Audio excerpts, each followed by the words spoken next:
West here, reporting from Houston, Texas for Climate Desk. Now, one of the biggest uncertainties in climate science right now is the role of clouds. What better way to work that part out than flying right through them? That's what NASA scientists aboard this airplane think. Welcome to NASA's biggest airborne laboratory. You're coming with us today on an 8-hour NASA flight mission. When you read these big IPCC climate assessments, what's the biggest uncertainty? There's two, right? The role of aerosols and clouds. Clouds is probably bigger than aerosols. That is a piece of a puzzle that right now we are missing. You can't get the models right if you don't understand the chemistry and the process. Now we're being told we've got to get on. The doors are about to shut, so let's go aboard.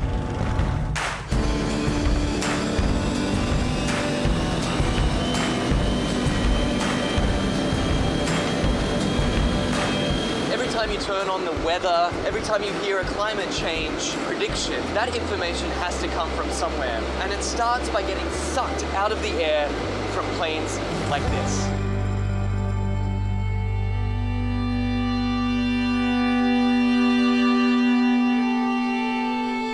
So this mission is to particularly try to understand the emissions from the surface, so mostly biogenic emissions, so from trees and other plants. Right now we're flying to our very first part of this experiment on the DC-8.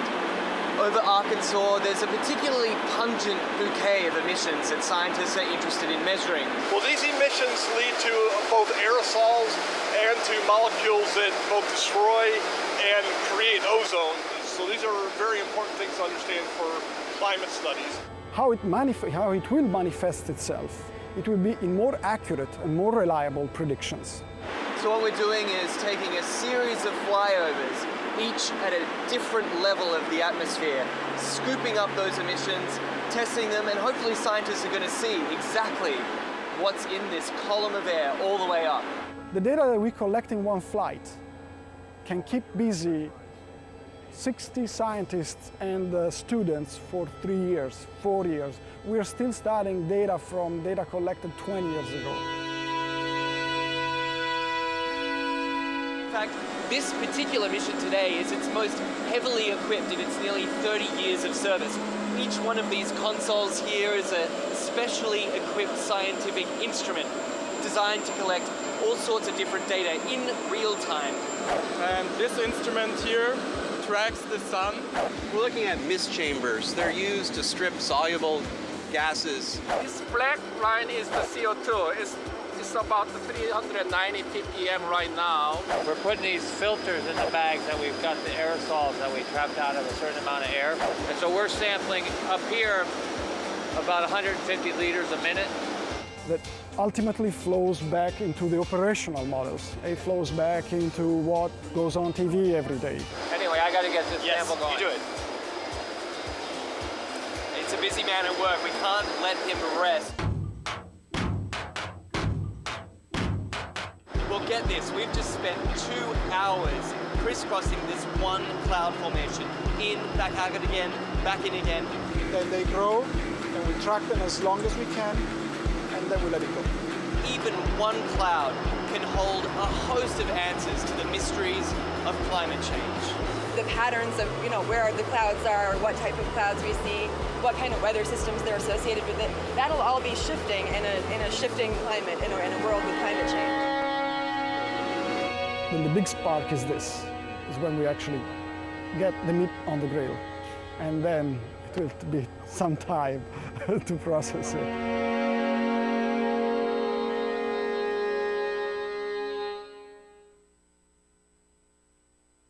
What the frack? What the frack? What the frack? What the frack? President Obama, are you fracking kidding me? Reopen the EPA studies. In Texas, Wyoming, and Pennsylvania. Fracking pollutes our oceans. Fracking poisons our water. Fracking makes climate change worse. Fracking relies on toxic chemicals that cause cancer. Ban fracking now. Ban fracking now. Go on.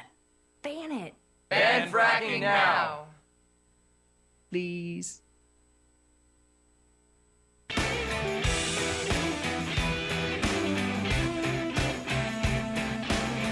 What do you say, friends and neighbors? Good Tuesday. Yep, Tuesday, October 6th.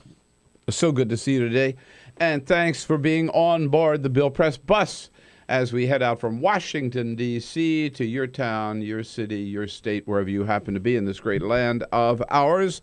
Lots of news to talk about today. And don't forget, we will tell you what's going on, but you tell us what it all means to you at 866-55-PRESS. That's our toll-free number, 866-55-PRESS, or send us your comments on Twitter at BP Show or on Facebook at facebook.com/Bill Press Show. President Obama, the White House announcing yesterday that in his role as healer-in-chief, the man who went to Tucson and to Newtown and to Charleston and gave such magnificent speeches after the mass shootings in those locations, is going on Friday out to Roseburg, Oregon, to meet with the families of the victims at Umpqua Community College.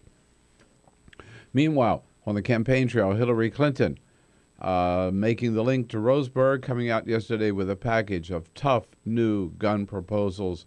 Very, very good, very common sense, very doable. At least one major politician is ready to take on and willing to take on the NRA.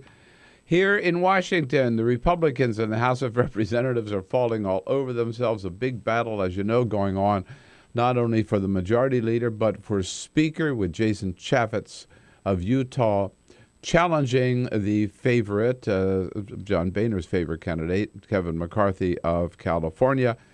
And the United States and 11 Asian nations have reached an agreement on the old TPP, Trans-Pacific Partnership trade deal. Democrats who oppose giving the president fast-track authority are now uniting to oppose and kill the deal itself. Told you. Lots to talk about. Thanks for being with us. This is the Bill Press Show.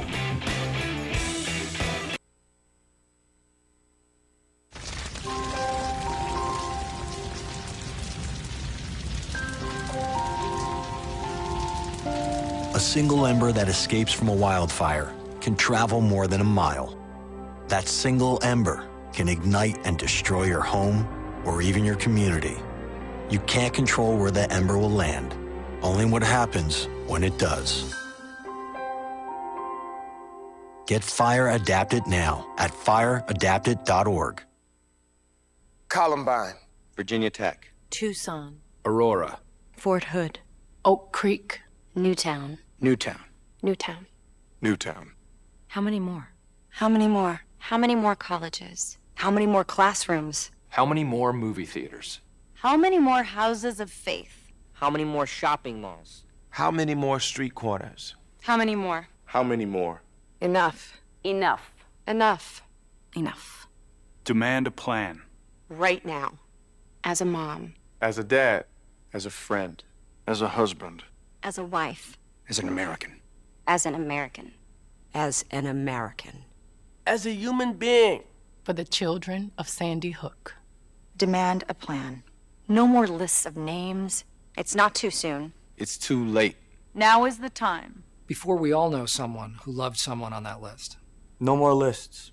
No more. Who they might have been. No more. If we had just done something yesterday. It's time. We can do better than this. We can do better than this. It's time. It's time. It's time for our leaders to act. Demand a plan. Right now. Right now. You! Demand it! Enough. Enough. Enough. Enough.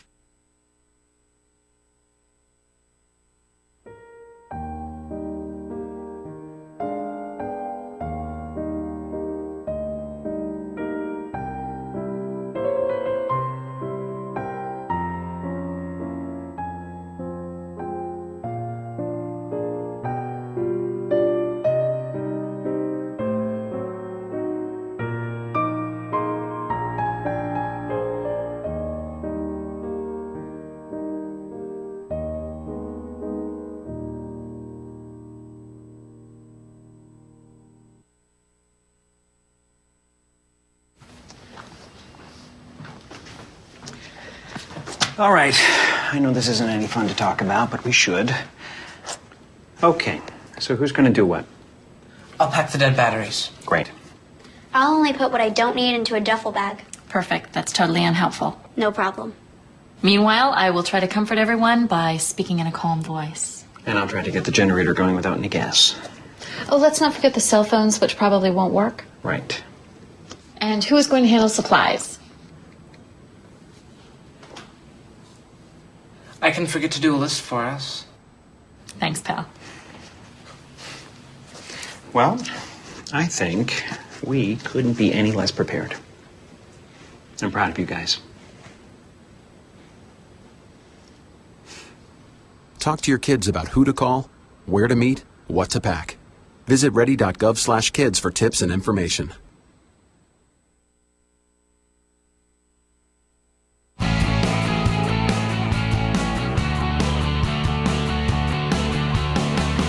Broadcasting around the nation, on your radio, on your TV, and online.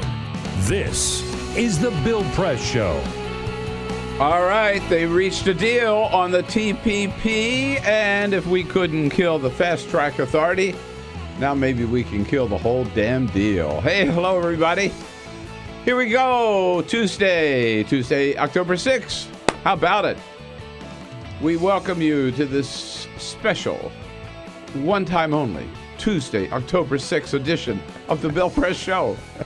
Well, there may be another October 6th edition, but not in 2015. That's right. This is it. That's a good point. That's it. You are watching. Now. This is it. Supplies are limited. Exclusive. At any rate, wherever you happen to be in this great land of ours, here we are with you, and good to have you along for the ride this morning. We'll take you all across the landscape as to where the news is happening. Whether it's here or in Roseburg, Oregon, or anywhere in this country, around the globe, here in Washington, D.C., we'll tell you what's going on and look forward to hearing from you about what pisses you off this morning. 866-55-PRESS is our toll-free number, or you can send us your comments on Twitter at BP Show, on Facebook at facebook.com/BillPressShow. Peter Ogburn and Jamie Benson. What do you say, guys? Hello, Bill. Good morning. Yes, Here we are. yes. Ray Rogers on the phones, well, on the board, ready for your phone calls at 866-55-PRESS. Cyprian Bolding, yeah, we hear you got in the bull ring last night in Madrid. Oh, yeah, I was, man. How'd that end? That was ugly. Yeah, that bull chased him right out of the ring. He had to go over the wall. Yeah, Never seen him move faster. That's right. But while he's over there in the corrida, he's a little too late for the running of the bulls at Pamplona. Yeah, he just missed it, I think. Yeah, right. Mm-hmm. Bummer. We got Monty Kensler here as our videographer, and glad to have him on board today. Well, Stephen Colbert has been lining up all the... but then look, he's no longer the Stephen Colbert Show, right? So he had to go back to his real name. Colbert. And yeah, Stephen Colbert, he's been lining up big-time guests. He's sort of running low. So last night he had John McCain on. John why? McCain. Remember that guy who ran for president in 2008? Yeah, because on every Rolodex of every producer of every TV show, there's, at the end of the line when they run out of everybody else, there's John McCain. Yeah, we haven't had him on in 24 hours. So McCain was saying, so what was it like when you lost that election? I mean, Colbert wants to know, what was it like when you lost that election? After I lost, I slept like a baby. Yeah? Sleep 2 hours, wake up and cry. Sleep 2 hours, wake up and cry. He's used that joke before.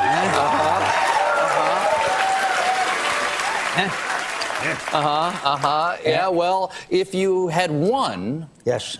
Do you I wouldn't think... be on this show. I like that little slap. That's pretty good. Yeah, it would be on this show. But that baby, I've heard McCain give that baby joke. I've heard that joke from a million other people. That's an old joke. Right. The other, the one that I have repeated, I must admit, several times, the other great McCain line, which I understand he stole from Mo Udall, but both from Arizona. So Okay. I think that's okay. The difference between a cactus and a caucus. What's that? Well. Oh, no. Yes, Bill. Nope. I think I know where this is I got going. my finger ready over here.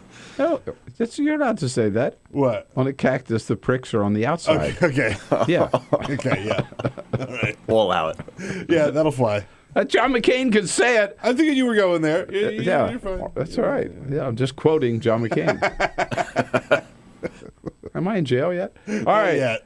Hey, look forward to hearing from you again at 866-55-PRESS. Send us your comments on Twitter at BP Show or on Facebook at facebook.com/BillPress Show. It's Tuesday. It's Arthur. It's Igor for sure, and other reporters coming in as well. And Hillary Clinton steps up to the plate on gun control. But first, this is the Full Court Press.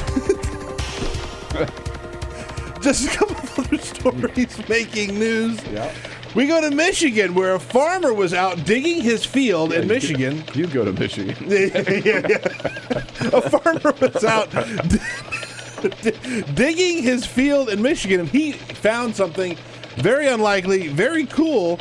The ancient remains of a woolly mammoth. Oh, I saw that. Did you see the pictures of this thing? No, the pictures are incredible. It's like fully formed. A fully formed skull. We're going to tweet it out the at head, BP Show the so head you can and see the this. tusk all The whole thing. Well, here's the deal. Yeah. This was a woolly mammoth that had been butchered, by the way. Paleontologists and professors showed up to help excavate this thing. They said that the animal had been around 40 years old, lived between 10,000 and 15,000 years ago, and, quote, appears to have been hunted down by humans who killed it, butchered it, and weighed the pieces down with rocks in a pond, hoping to come back to the meat later on. That was their form of refrigeration. That's it. That's it. And they said that there were a couple pond. pieces missing, a couple of legs missing, which they said had probably already been consumed. Medium rare. I can tell you something. If you're preserving your meat in a muddy pond, maybe you want to cook that a little more than medium rare. You might want to go ahead and give that a long cook there. Yeah. But they dug this whole thing up. The pictures are remarkable, and there's video of the excavation as well, which, again, we will post at BP Show so you can check it out. So he was digging up, he was putting a trench in, or irrigation in a soybean field. Yes, that's And right. they were saying, imagine what's under the rest of that soybean field. Yeah, right? Keep going. Yeah. Keep digging. Al Roker is in a little bit of hot water. It belongs to the farmer. Yeah. He wants to give it to a museum or sell it. But Sure. anyway, it's his. So you can do whatever you want. Technically, Right? legally, it's his. Yeah, it's on his land, I guess. Al Roker is in a little bit of hot water. He was in South Carolina to go and observe the flood waters and the rain there. And he took a selfie of himself with some of his coworkers in front of some devastation, a car that had been swept into a ditch, with a big grin on his face, saying, "My crew and I getting ready to report on the East Coast flooding from South Carolina." He deleted the tweet and sent out some other tweets apologizing, said he was insensitive. He wanted to correct that the woman that was in the car had gotten out without injury. They should not have been there smiling and posing in front of the devastation. Oh, we're having fun in South Carolina. Wish you were here. Yeah, it was awkward. And, Yeah. at least he checked himself and took it down and apologized. Good. So. He's a good guy. And the baseball playoffs are starting this evening, Bill. This evening, the Houston Astros are going to be taking on the New York Yankees, but the Yankees will be going at it without one of their pitchers, CC Sabathia. Yesterday, he announced that he was immediately checking himself into rehab for alcohol. Ooh. He said that he's had a problem with this for a long time, and he says now is the time to go and get it taken care of. It's a good decision by him. It's a brave decision by him. He'll miss the playoffs? He's going to miss the playoffs.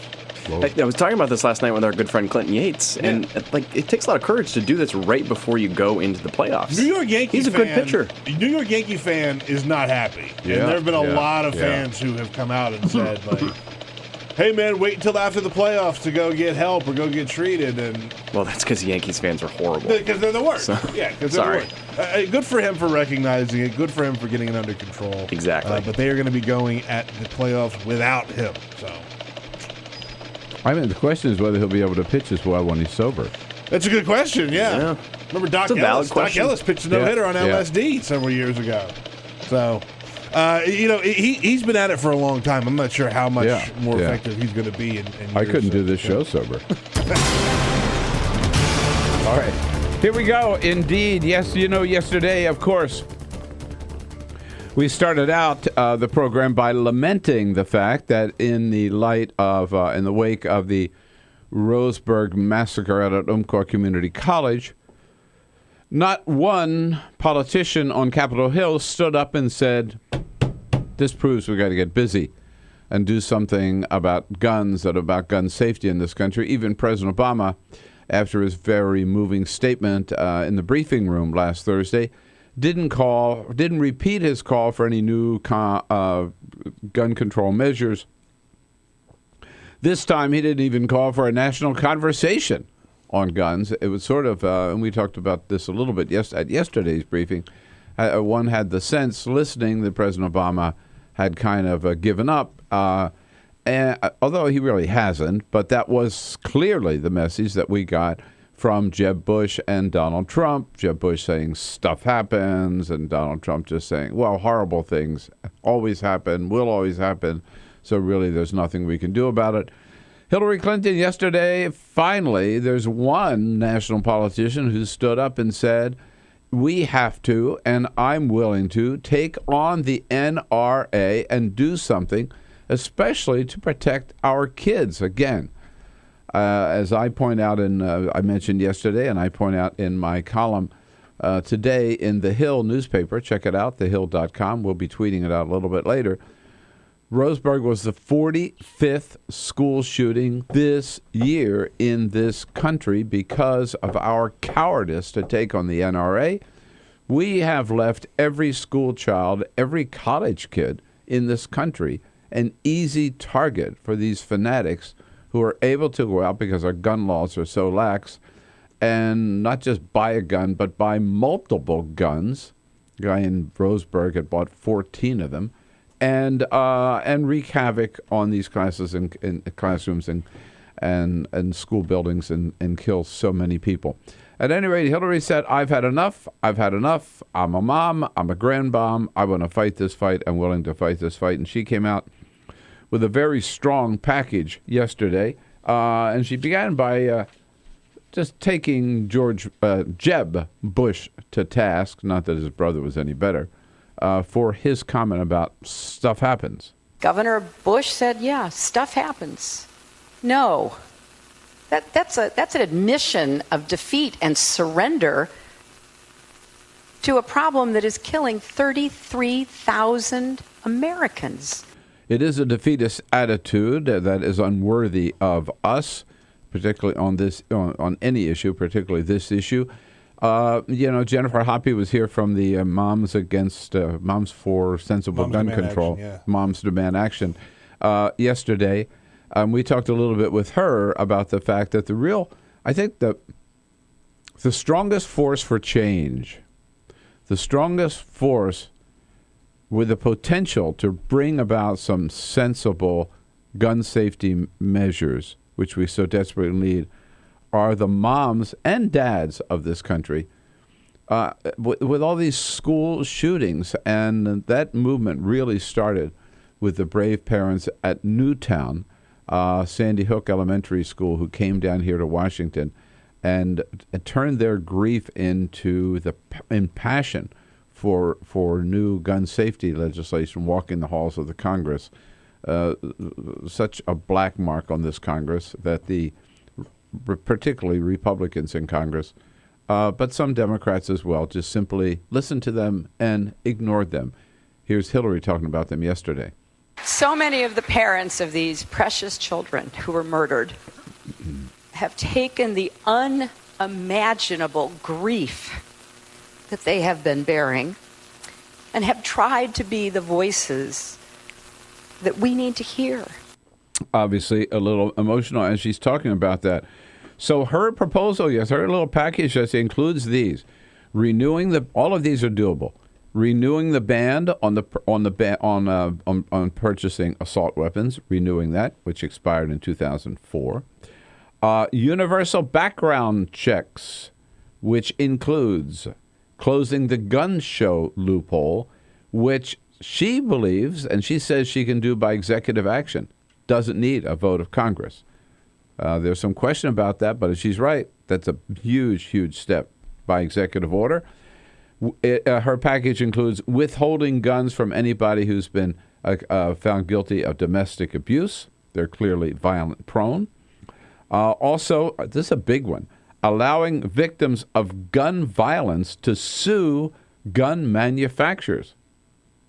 That'll stop a lot of this stuff. These people who are selling these guns and producing these guns are facing lawsuits from people who've been killed by their guns.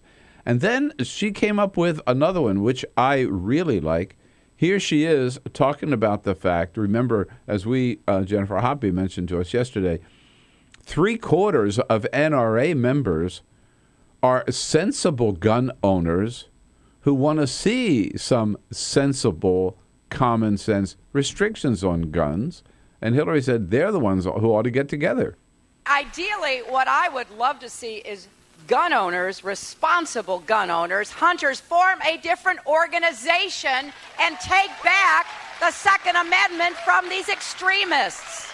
Great idea. Right idea. You know, if I had a gun, I'd think about leading up that organization, right? I mean, just say, the NRA, and we've said this before, the NRA today does not represent hunters. They don't represent gun owners. They represent gun manufacturers. Yep. 100%. That's the only reason they're in business anymore. So these people can continue to manufacture these guns, sell them out there. They don't care if they're exported to Mexico. They don't care that we, the United States, is producing all the weapons that's used in the Mexican drug wars down there that we condemn, and yet we're sending them the weapons, selling them the weapons. They don't care. The NRA is just out there to keep the gun manufacturers in business. So wouldn't it be great if real persons, I guess, got together and said, no, that's not who we are. It's just like, I own a car, okay? But I'm for common sense car safety measures. I'm for speed limits. I don't always observe them. I'm for seat belts. I'm for all this accident prevention measures, whatever you can do to make a car safer. Of course, if I were a gun owner, I'd be for whatever you can to keep people safe from the abuse of guns.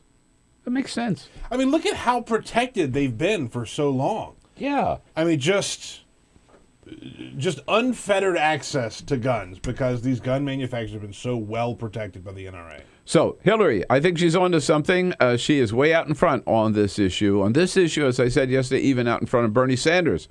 866-55-PRESS is our toll-free number. Good for Hillary. You tell me what you think about it. 866-55-PRESS. Let's talk about it this Tuesday. Connect with The Bill Press Show on Twitter. Follow us at BP Show and tweet using the hashtag WatchingBP. This is The Bill Press Show.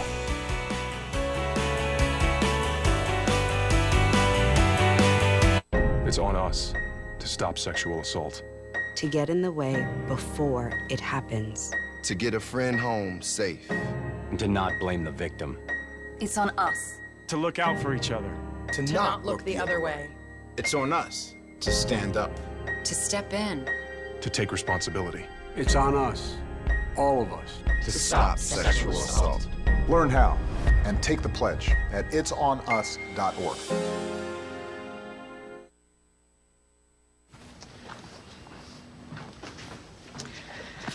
All right.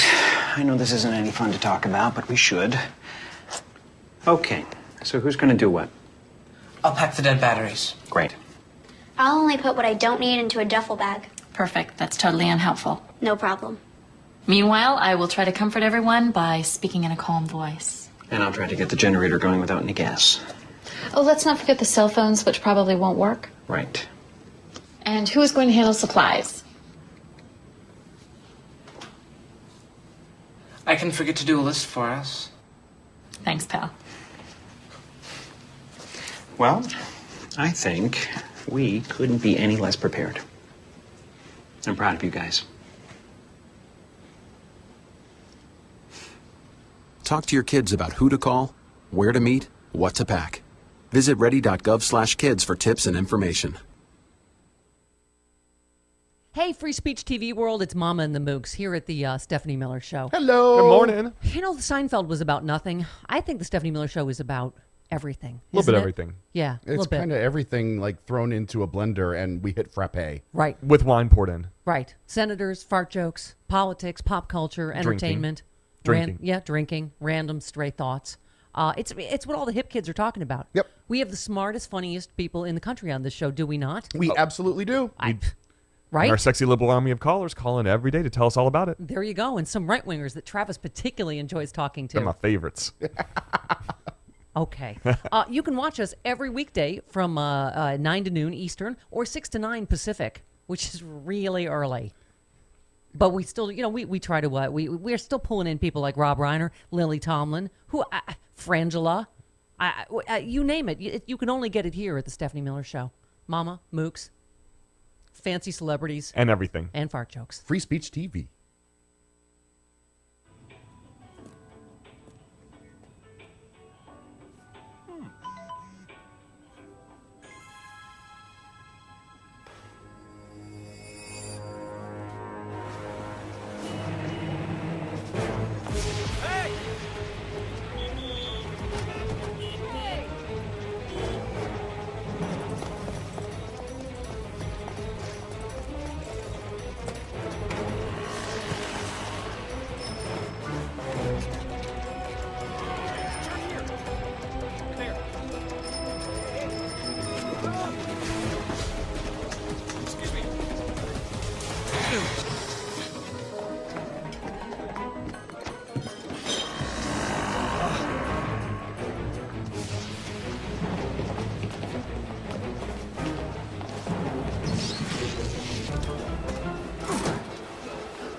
So, same time next week? Well, of course. Put away a few bucks, feel like $1 million. For free tips to help you save, go to Feed the Pig.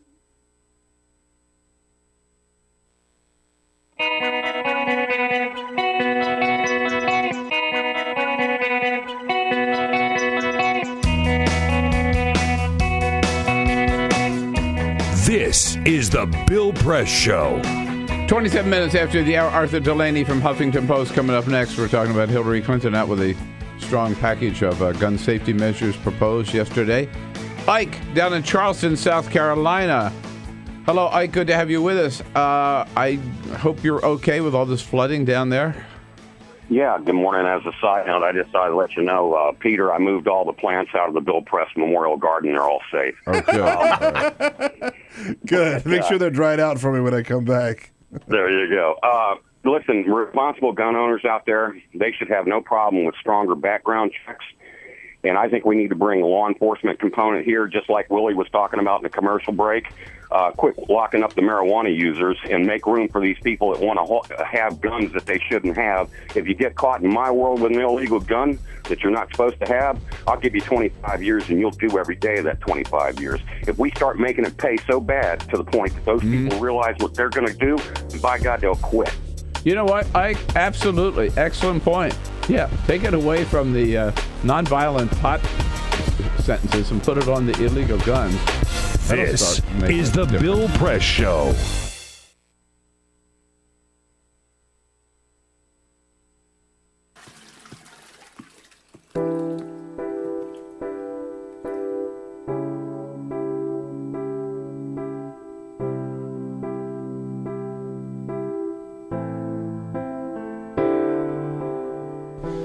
I am your toilet, so how do you do?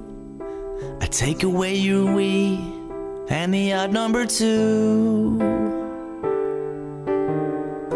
For a quiet moment, I'll always be there, bringing you troubles. You don't even have to care. Oh, think about the things you put me through. Things you put me through that I've been through you. Stuff from your body I'll happily take.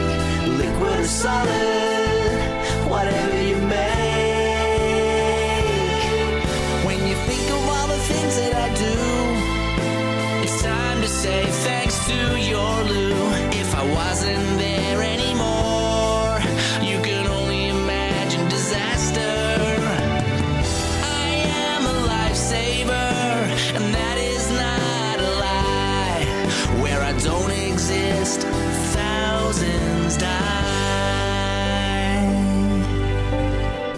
So next time you have to do a poo or a wee, thank the sanitary saints that you have me. When you think of all the things that I do, it's time to say thanks to your loo. La la la la la la la la la la la la la la la. It's time to say thank you to your loo.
I grew up in the housing projects of Cleveland.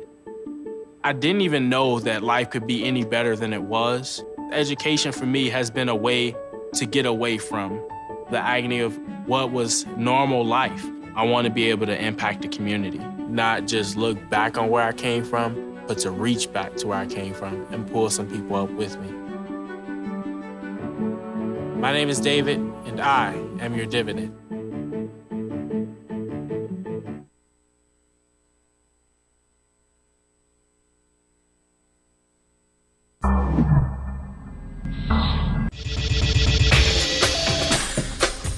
Tune into Free Speech TV for Democracy Now!, a national, independent, award-winning news program bringing you people and perspectives rarely seen on corporate media.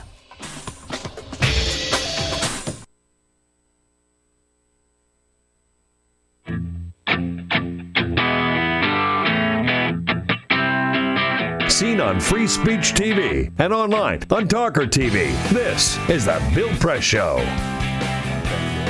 33 minutes after the hour, here we go. The Bill Press Show on a Tuesday, October 6th. We're here in Washington, D.C. on Capitol Hill, where you'll find us. Right next to a Peregrine Coffee and no longer Ben & Jerry's. 7th Hill Pizza, that's where we are. We're squeezed in between. And we're brought to you today by the International Association of Machinists, sharpening America's edge on the global economy, the good men and women of the Machinists Union. Every day under President Tom Buffenbarger. For more information, go to their website at goiam.org. And here with the latest news of the day from the Huffington Post perspective, Arthur Delaney, man you were looking for, and he's here. Hello, Arthur. Good to see you. Good morning. Thank you. We've been talking about Hillary Clinton coming out with her gun proposal yesterday. The most of all the things she suggested, the one that, I mean, they all make sense. I thought ban on assault weapons. We've been talking about that a long time. Closing the gun show loopholes. But she also said that the people of the NRA who don't support unfettered gun ownership, who really support some sensible gun safety measures, and some polls show it's as many as 3/4 of the members of the NRA, they ought to go out and form their own organization. That's a great idea. Yeah, she said, quote unquote, responsible gun owners need to form an alternative to the NRA. Yeah. And take back the Second Amendment. Take the Second. And she's not. It wasn't only Hillary Clinton who's making a point like this. I think it was also Adam Gopnik at the New Yorker talking about how the Second Amendment, sure, it's a gun amendment. It's also a gun control amendment. If you read it, it says well regulated in there. And I don't think anyone could agree that our guns are well regulated right now. Right. And I think anybody who knows what the NRA is up to these days, as we were just talking about, knows that they are now a lobby for the gun manufacturers. That's all they are. They're not a lobby for the average sportsman or hunter or whatever, the way they were first formed. Right. And they profit from the sale of guns. So yeah. But you had an interesting piece this week in Huffington Post about the response of politicians to the Roseburg shooting. Oh, it's so rote, this tweeting of thoughts and hashtag prayers from these people who could really do something about it. And do nothing. Who, to promote the general welfare, can write and pass laws that the president can sign, and there's a mass shooting where 10 students are killed, and they tweet thoughts and hashtag prayers. And something about it is just so useless that we just wanted to ask, why do you even bother with that? It always really rubs me the wrong way because they all use the same script, just like thoughts and prayers go to the victims. I know. I hate it. And it's a phrase that I hate. Yeah, and it's an acknowledgement that they see what's going on, right? Like, it's one thing to not recognize the problem, but they realize that this is a horrible, horrible situation that, in their eyes, deserves their hashtag thoughts and hashtag prayers, and yet they think that that's all that they can do about it. I'm glad you brought that up because it drives me absolutely insane every time this happens. God forbid if I were ever in a situation, same situation as one of these parents have been. But were I there, I hope I would have, the courage to stand up and say, I don't want your damn thoughts and prayers. I want some action. Yeah, well, right? Nobody who's affected That's what we by elected this, you for is, damn it, right. Do something. Nobody who's affected by this is looking at Twitter, and right, following the true. prayers hashtag. Right. Yeah. To see the condolences come pouring in. It's totally this rote thing done for the benefit of nobody in particular. But it's usually always done in the middle of a rant against the president or other people for politicizing it, right? Yeah. Look at all these people politicizing this gun violence. I can't believe the president would come out and make this such a political event. Hashtag thoughts and prayers with the victims, of course. But if you go down the list, and you've got the list, and go to HuffingtonPost.com, you can see Arthur's list of Republicans and Democrats, all of whom basically saying the same thing. It's everybody in Congress. And I have a little thing at the White House briefings because this phrase is so overused by everybody from the top down. For example, yesterday I knew it was coming, and the woman I usually sit alongside in the briefing room, she knows that I have a reaction every Bill's time. temper. Every time I hear Josh Earnest say our thoughts and prayers. Yesterday, talking about our military bombing the hospital, killing 22 people in Kunduz. Oh, thoughts and prayers. Our thoughts and prayers, of course, go out with the families. Oh, it just burns me up. I don't want to hear it. Send your thoughts and prayers to some folks. Come up with a different phrase, number one, but also just fess up. We really screwed up in that case. I mean, we badly. bombed some folks. Yeah. As the president would say. Yeah. Or as the general in charge yesterday said, several people lost their lives. Several, like 22. Yeah. That's more than several. I think that was not good. I think that deserves a many, not just several. All right. Rant, yeah. Rant is over. Anyhow, good work on the gun thing. And I give Hillary a lot of points for saying, it's time to take on the NRA. It's time to do something, and she's willing to do it. Well, at this point in previous presidential elections, this wouldn't be happening. No. Right. Democrat, you'd have John Kerry coming out of a duck blind. Like, whoa, we got some ducks. And no, this time, for whatever reason, it's different. It's full-throated calls for gun control. Right. It'll be John Kerry in a hunting outfit that he had just bought. You could tell because it didn't have a smidgen of dirt on it, or wasn't wrinkled. Reporting at all. for duty. Yeah, right. Interesting lead story in Huffington Post this morning. Great news. Huffington Post says. Global poverty way down? How so? This year, global poverty. The best story in the world today is what you... If you're taking a global perspective, it's pretty great. This is the World Bank estimating that global poverty will decline into single digits. The rate of global poverty will go down from about 12% to 9%. No kidding. You mean 9% of the world's population live in poverty? Only. We're still talking about 700 million people. Yeah. A lot of them in sub-Saharan Africa, but things are getting better. You hear about poverty and you see pictures of poor people in other countries, and you hear about global conflicts, and you can get the impression that everything is constantly getting worse all the time, but actually the opposite is true. Things have been getting better for a few decades. Globally? Right. Yeah, armed conflict is going down. Global poverty is going down. But in every part of the world, or is it just like in Western Europe and China and India or developing countries? From scanning the report, it's something that is happening globally. It's particularly in Southeast Asia, poverty has gone down a lot. It's still high in sub-Saharan Africa, but it's also going down there. I find that I just find it hard to believe. I mean, not that I'm, doubting your sources, but you don't get that impression from the stories we still read about extreme poverty, as you say, particularly in sub-Saharan Africa. Look at Bangladesh and parts. Right, and those stories are bad, and it's right that we pay attention to them. But what this report does is help you take a longer-term perspective to 1990, even when things were worse. So things are getting better. You know what? I haven't seen your report. I just saw the headline today. The astounding, breathtaking drop in global poverty. I mean, you really play it up here as big news. Well, I didn't create that headline, but I do endorse it. Okay. But I was saying what gets lost in a report like this, I interviewed Paul Theroux, great travel writer who has a new book out about the American South, the Deep South. And he was down in the Black Belt of, they call it in Alabama, the Mississippi Delta. There are counties down there where 40% of people live in poverty. 40%. And there's very little knowledge of it, very little assistance that goes down there.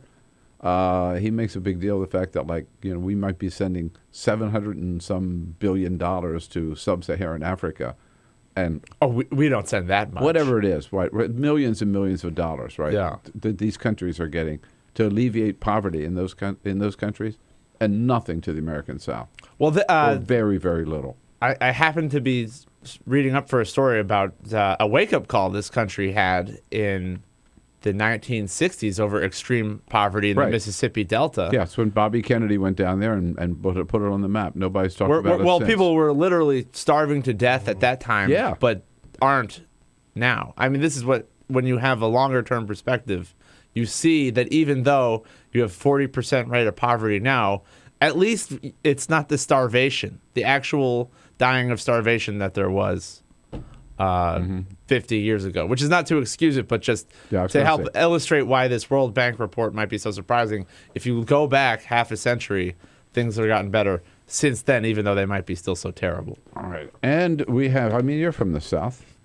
Yeah. So no, you make a good point about how bad it used to be, and there are still so many places. But it's how bad it still is today. It's so bad in a lot of places. Yeah, and on the other hand, saying it's better than it was 50 years ago isn't helpful at all. No, saying it's better than it is in some other country. There's been a lot of progress, but I also think that the progress has stalled along the way, and it's definitely not equal to what it should be in a lot of places. In The Wealth of Nations, Adam Smith says you measure poverty according to the time and place that you're in, not according to when people were living in caves thousands of years ago, or how it is for them halfway across the world. So in another sense, it's sort of irrelevant, but it's good. I think it's still good to have. But that's a good point. Yeah, if you get down to the Mississippi Delta today, you don't get very far by telling these poor people who are really struggling just to stay alive, right? Hey, at least you're not living in a cave. Yeah. Yeah. Thanks a lot. We also have a TPP deal. Is there anything good about this deal and what's going to happen to it? He knows. Arthur Delaney. He knows. We'll be right back. 866-55-PRESS. Like politics? Then like The Bill Press Show on Facebook. This is The Bill Press Show.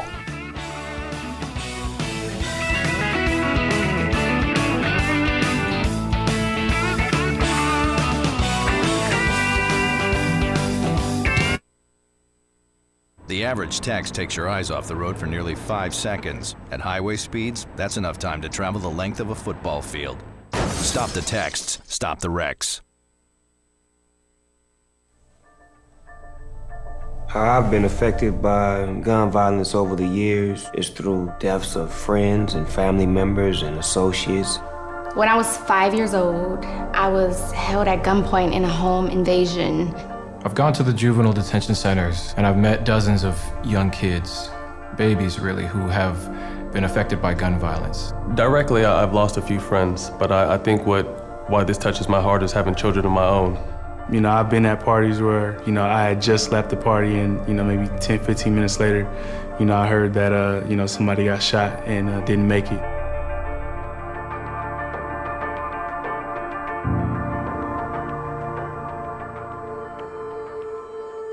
There are a lot of people benefiting off of our pain, and it's time we do something. I'm here to unload my investment because I think that it's important that we start kind of seeing where our money is going. It's time to go to your financial advisor and demand that there are no gun investments in your 401k. Even if you don't have investments, you can still help spread the word.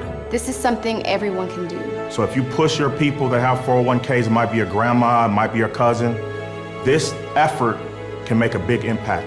I'm unloading for my loved ones that I lost. I'm unloading for my 18-year-old self.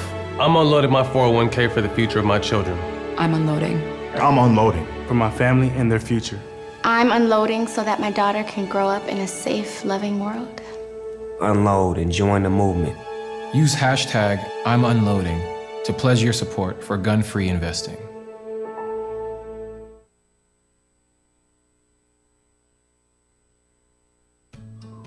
You wouldn't let money just blow out of your house. So when your AC or heater is on, make sure the doors, windows, and fireplace flue are shut tight. If you're headed out, turn down the AC or lower the heat by 10 degrees. And always keep your water heater set at 120. A little bit of common sense goes a long way. Get more great tips at energysaver.gov. So, I'm kind of new here, but I've noticed a trend. My human does this funny thing where she goes around and gets all my toys, and then she hides them in that basket by the door. You know, but it's always the same basket, and it's always in the same place. And then she acts so surprised when I find them, but, you know, she's putting them in the same basket. Again. It's like, hello? That's where you put it last time. You were the worst at hide and go seek.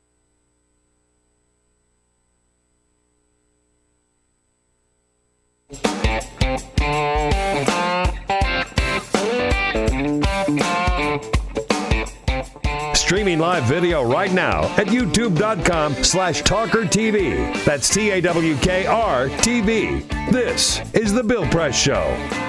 Here we go now, 11 minutes before the top of the hour with Arthur Delaney from Huffington Post. And, of course, Arthur's twin brother, Igor Volsky, will be along in the next half hour. One thing great about a nationally syndicated radio TV show is you talk about any part of the country, Arthur, and people are there who are listening, a part of the program, and know more about it than we do, right? Like Joe joining us from Camden, Alabama. Hey, Joe, thanks for your call. Good morning, Bill. I've been listening to you and watching you for a few years now. My first time calling. Well, thank you. Hey, Joe, for roll joining. tide, man. Roll tide. Roll tide, Tuscaloosa. You got it. Listen, I live down here, man. Here is 2015. We have people in this county right now that don't have running water inside. You still using well. You know, they're using outhouses. And all the plumbing in this county over 20-something%. Wow. And at least 30-40% or more people down in this county get some kind of benefits. You know, downtown area here, which isn't much, we don't have about 4 red lights in the whole town. On the 1st and the 3rd, when checks come out, town is bustling. But on the 4th, town is dead. Well, we really need help down here. But the state-controlled Republican legislature we got have made budget cuts. So they even closed down the driver license place here in Camden. So anybody on driver license will have to drive at least 70 miles to get driver license. Good Wow. Lord. No, you see, think about it. Areas like that people don't know exist still in this country, that there are homes in this country with no running water. I think most people would be really shocked to hear that. I'm shocked to hear it still today. Yeah. And Joe, is there any effort down there to help with jobs or schooling or housing or? Well, you got a lot of people living in dilapidated housing, Bill. I bet. It really, it looks like third world out here if you drive through. We known for hunting and fishing, but now they're finna close the state park, which gonna mean we won't have a lot of fishing tourism coming to bring in money for food. Mm-hmm. When people have food and hotels and stuff, and the 2 little hotels we got here. Yeah, but so it really is depressing. Yeah, you close the park, then people won't be coming in. That's less money for the local economy. Wow, Joe. Well, That's a fascinating call. Yeah, absolutely. Hey, Joe, good to hear from you. I'm glad you're fighting a good fight down there, and we'll kind of keep the spotlight on what's going on right in our own country. It's important. People know. That's why I think this book by Paul Theroux is so important. Deep South, it's called, by the way. Tell us about. Thanks, Joe, for the call. Good to talk to you again. Call us again. Tell us about TPP. It's a deal. They completed the deal. I know Right, you may have sort of thought they already had a deal. Right, and before it was just fast track authority. They were hashing out such things as how many years of exclusivity does a drug maker get for a biologic cancer drug, and with the U.S. of course wanting 12 years, which of course drives up the cost of prescription drugs. And Australia wanting a lower number, and they've apparently compromised, though we don't know what the... Yeah, and nobody's seen the deal yet. At the White House yesterday, Josh Earnest said the president said he's going to make it public, so we'll be able to read the entire deal. Members of Congress will be able to read the entire deal. It'll be online. It's not yet. For 60 days prior to Congress getting a vote. And they have 90 days before they do vote, right? So the soonest this could happen is like February. Okay. Do we know enough about it to know whether it's a good deal or not for American consumers, American workers? I don't think so. I think that the whole thing with the TPP has been its mystery, the mysteriousness of it. And once people can read it, you will no longer be able to say that. But right now we have the broad outlines of it. And members of Congress who are responding to it were basically reiterating whatever it is they said before. Republicans who are centrist were sort of supportive but reserving judgment. Bernie Sanders totally hates it, said he'll do anything he can do to stop it. So despite this news yesterday, it remains this sort of situation where it's got just barely enough support to get through Congress, thanks to moderate members of each party. But even that will be a little hairy without John Boehner, who's a very strong supporter, and he'll definitely be out of the speakership by the time this is getting a vote. And Mitch McConnell, whom you think the president might be able to count on, has some serious concerns, it turns out, about tobacco and the way that tobacco is dealt with in this deal. So because there are smoking restrictions, and there are efforts to weaken those is part of it. Yeah, you may be talking about the tobacco plant, but yeah, no, they are. Well, so anyhow, the deal is done. We'll be able to see it and take a good look at it and see how good or bad it really is. And a lot of Democrats, as you point out, who oppose fast track authority, are lining up to kill the deal now, and they could. Yeah, Arthur, always great to see you. Covered a lot of territory today. Thank you very much for having me. We'll be right back. Follow us on Twitter @BP Show. This is The Bill Press Show.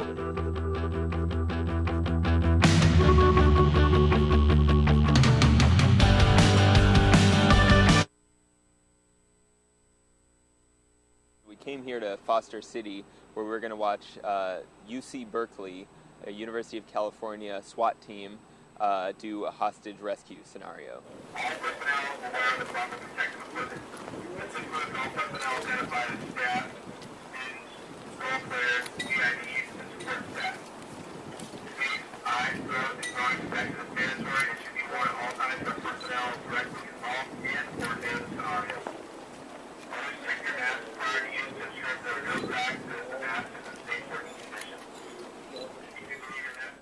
water in there now? Yeah, go ahead. This is like some kind of chemical agent? Yeah.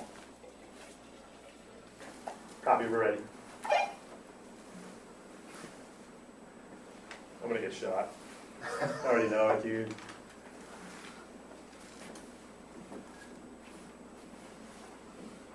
Fiend's yelling at me. Help me. Your hands. Help me. Your hands. Back away. Gentlemen, we have a chemical. We need to pull our person out. Get these guys out of here. Pull them out. Put your hands on your face.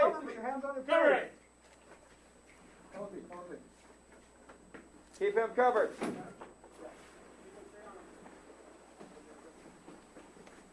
Your head up. He's got a shotgun back there.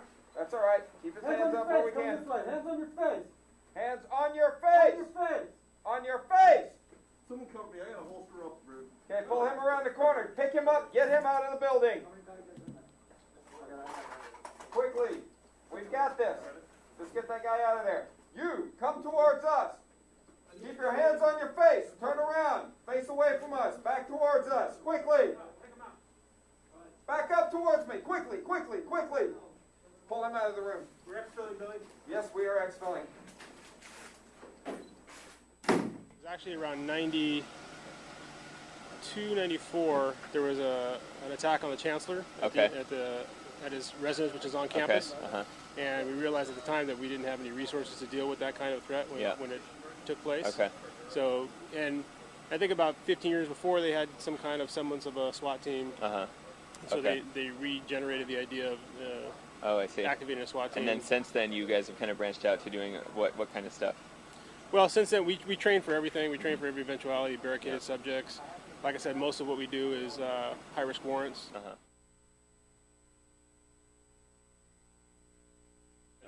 And it's something like it could be like a mugging kind of thing, just like on the street. Depends. Or I mean, a mugging, but if it's armed, particularly. Right, an armed mugging. Yeah. Right. Exactly. Okay. And then obviously we're looking for training for anything else. That we might be faced with. And that's what's great about Urban Shield is we couldn't duplicate this on our own.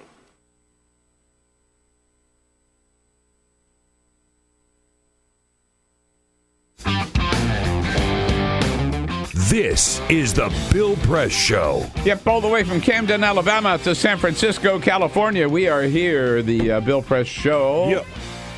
And by the way, we will have a new manager, or do we already have a new manager? We don't have a new manager yet, but Matt we will. Williams. We said he wasn't going to survive as soon as the season was over, and sure enough, the Nats had played their last game Sunday, and they canned him yesterday. Yeah, right, indeed. We have not fired Igor Volsky, however. He can manage the Nats. He's still on the job, and he will be joining us here at the top of the next hour on the Bill Press Show this Tuesday, October 6th. Stay tuned for Igor. This is the Bill Press Show.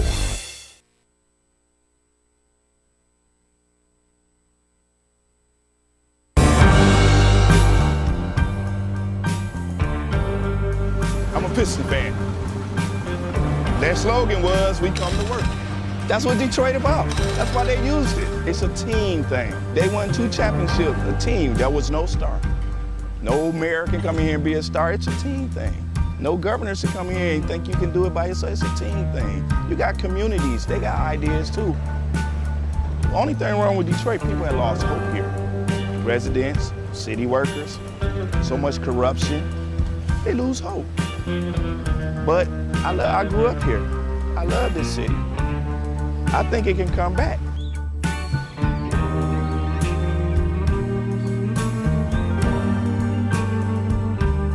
I've been working for the city 24 and a half years. Within the last 10 years, we've took 4 pay cuts, and then an additional 10% wage cut. I've lost a home. When you take all of the decisions out of the city of Detroit, all of us, then what do you have? Exactly what we got. A lot of problems. Every time the city seems to fall into a problem, it's always on the backs of us workers. You wake up out of a dead sleep and you jump behind the wheel and take off driving and try to get everybody there safe, not knowing really what you're pulling up to. I'm not eligible for Social Security, so the pension is my sole sole salary at this point. We've been in business here 39 years. We've seen a lot of changes in Detroit. The area was a lot of industry, a lot of city workers. It's getting very tough for the city workers. It's getting tough for us as a business people. Response times are increasing because of the closing of companies, which takes your insurance rate through the roof. So all the things that affect us affect the citizens. I worked for the city in different capacities for 29 years. I feel like an old jacket. They use me up and they throw me away. In my condition, nobody's gonna hire me. I'm 68 years old. Half the times, I can't get my blood pressure medicine. It's either feeding myself, blood pressure, or paying bills. $754.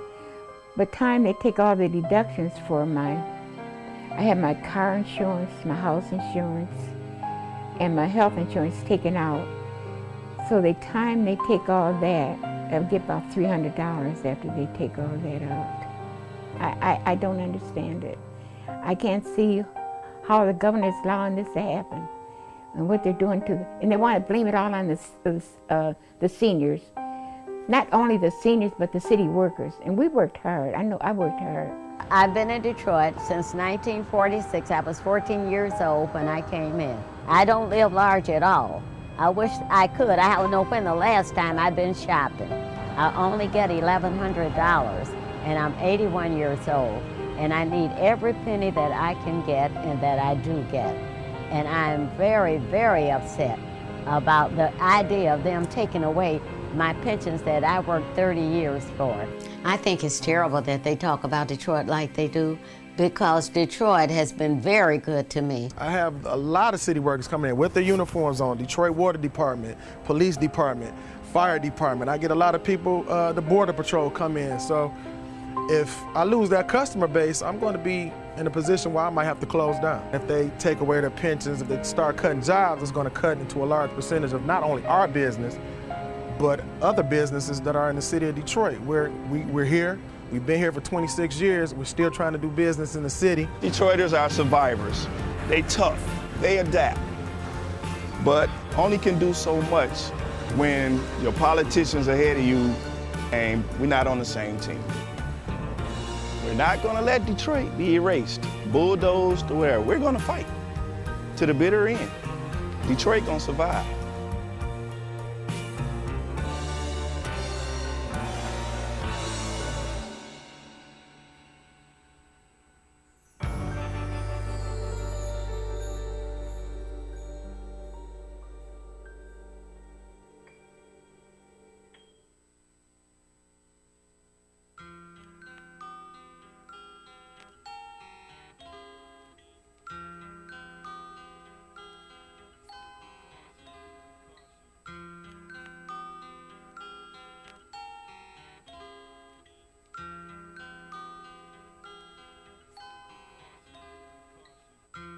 Just this month, my bill was like $138. Even at one phone call a week cost me $40 to $50 every month. I am living on a fixed income of SSI, so this is really a great hardship. Families are being punished. When they incarcerate their children, they incarcerate the whole family. In 2011, the Media Action Grassroots Network, Working Narratives, and Prison Legal News founded the Campaign for Prison Phone Justice, an effort to call on the FCC to address the cost of interstate phone calls. The campaign mobilized prisoners to send hundreds of letters. Advocates and families filled out postcards, met with elected officials, and signed petitions. Partnerships were formed across the political spectrum and with groups in the criminal justice, civil rights, and public interest community. The film distribution company Participant Media and director Ava DuVernay joined the fight through a social action campaign tied to the release of the feature film Middle of Nowhere. In an effort to push the FCC to act, the campaign hosted a historic rally outside of the Federal Communications Commission where for the first time, families of prisoners, elected officials, civil rights and faith leaders came together to call for an end to predatory phone rates. We're all held captive when predatory phone companies gouge our families. My son has been incarcerated now for over 10 years, and my husband estimates that in the time we spent over $25,000 on prison phone calls. My hero's not yours, you probably arrested them. Your schools probably neglected them. They spawn thoughts, you probably infected them. Feed us what you feed us, you can lay us next to them. FBI call it major crimes. Babies making babies cry.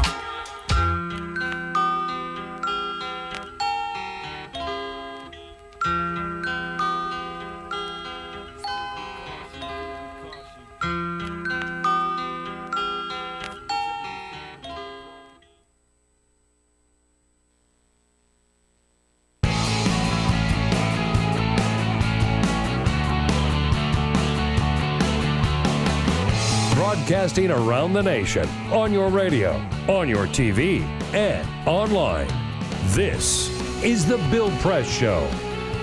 We have a deal, a TPP, but is it a good deal or a bad deal? Bernie Sanders says, kill it. And a lot of Democrats are lining up to do just that. Hello, everybody. It is Tuesday, October 6th. This is the Bill Press Show. We welcome you to it. Great to see you on this Tuesday and hope that you are ready to dive into the big stories of the day with us and then come up and tell us what it's all about. 866-55-PRESS is our toll-free number. That's how you join the conversation. Or you can just simply send us your comments on Twitter at BP Show or on Facebook at facebook.com/Bill Press Show. We're like the Pope. We're like Donald Trump. We talk to each other on Twitter. There you go.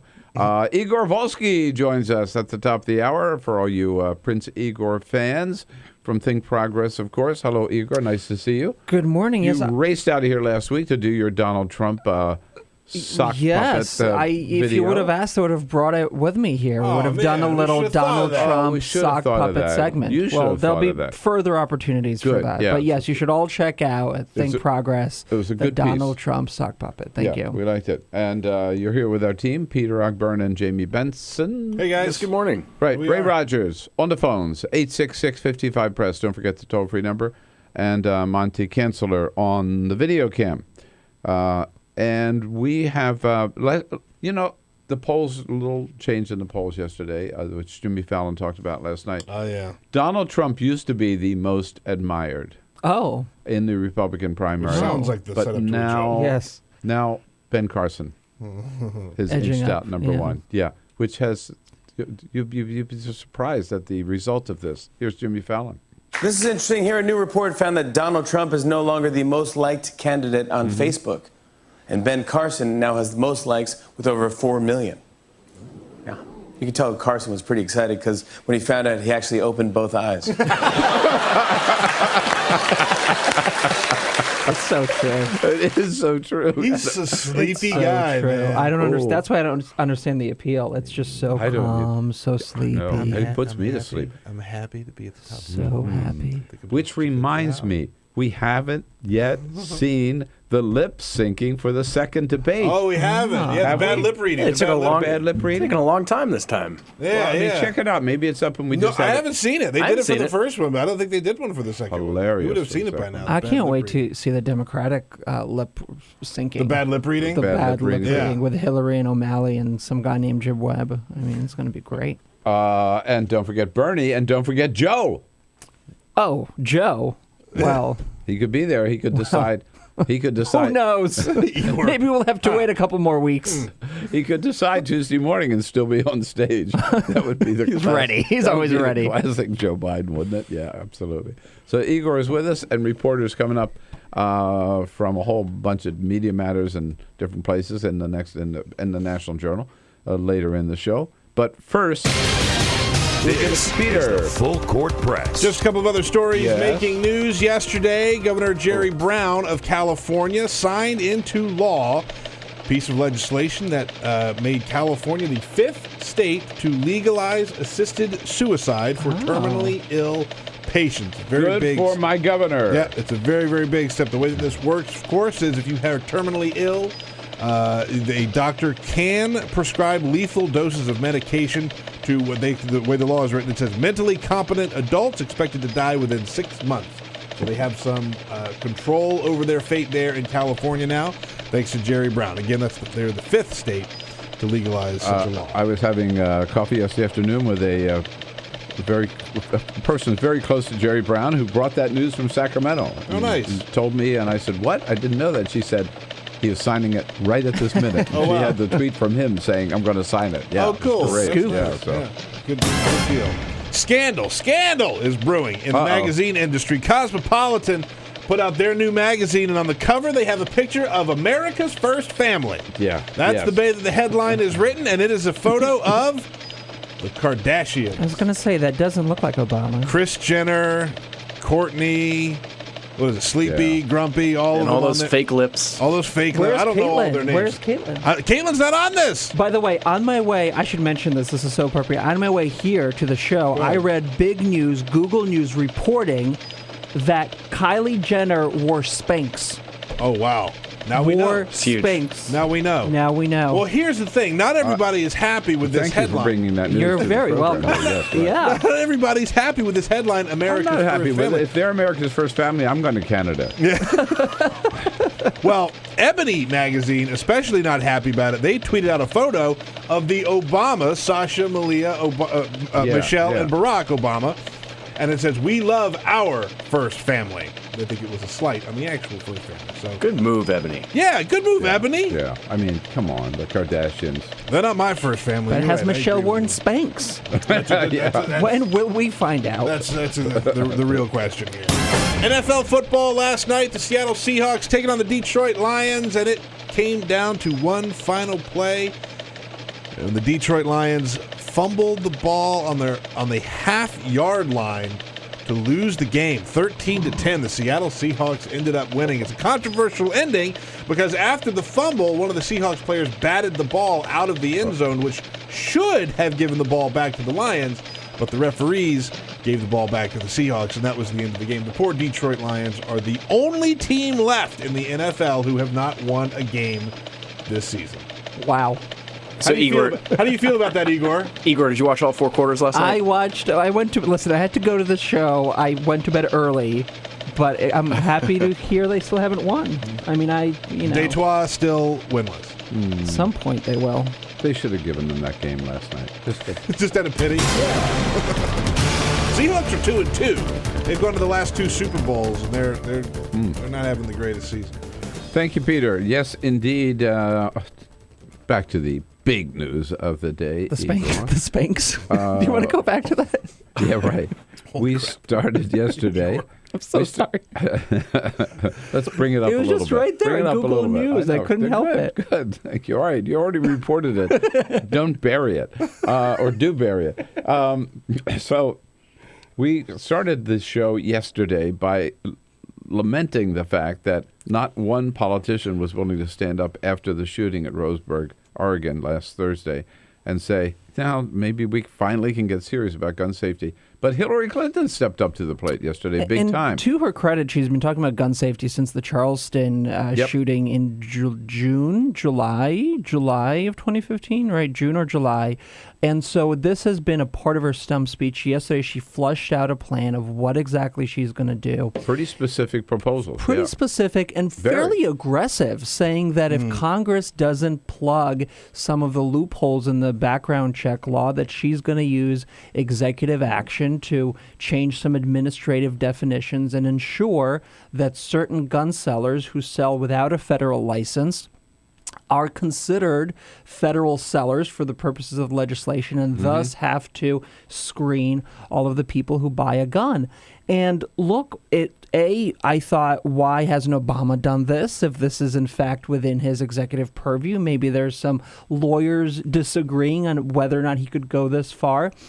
But I can't remember, Bill, the last time in kind of our modern presidential politics where a major presidential candidate laid out such an aggressive plan and said, I'm going to campaign against this, And these kinds of tragedies that we see every month at this point, it has to end. Here's some of her We can do tweets from something about yesterday it. as she was talking about this. It's time to act on gun violence. We simply cannot accept as normal 33,000 gun deaths a year. As president, I'll push to close background check loopholes like the Charleston loophole that let the shooter get a gun. If Congress refuses to act to end this epidemic of gun violence, I'll take administrative action to do so. That's the strongest a national candidate has been on fighting the NRA and fighting gun laws that I've seen in a very long time. I don't know that there's ever been a presidential candidate who openly took on the NRA. I mean, just said they're dead wrong. And she not only said the NRA is wrong.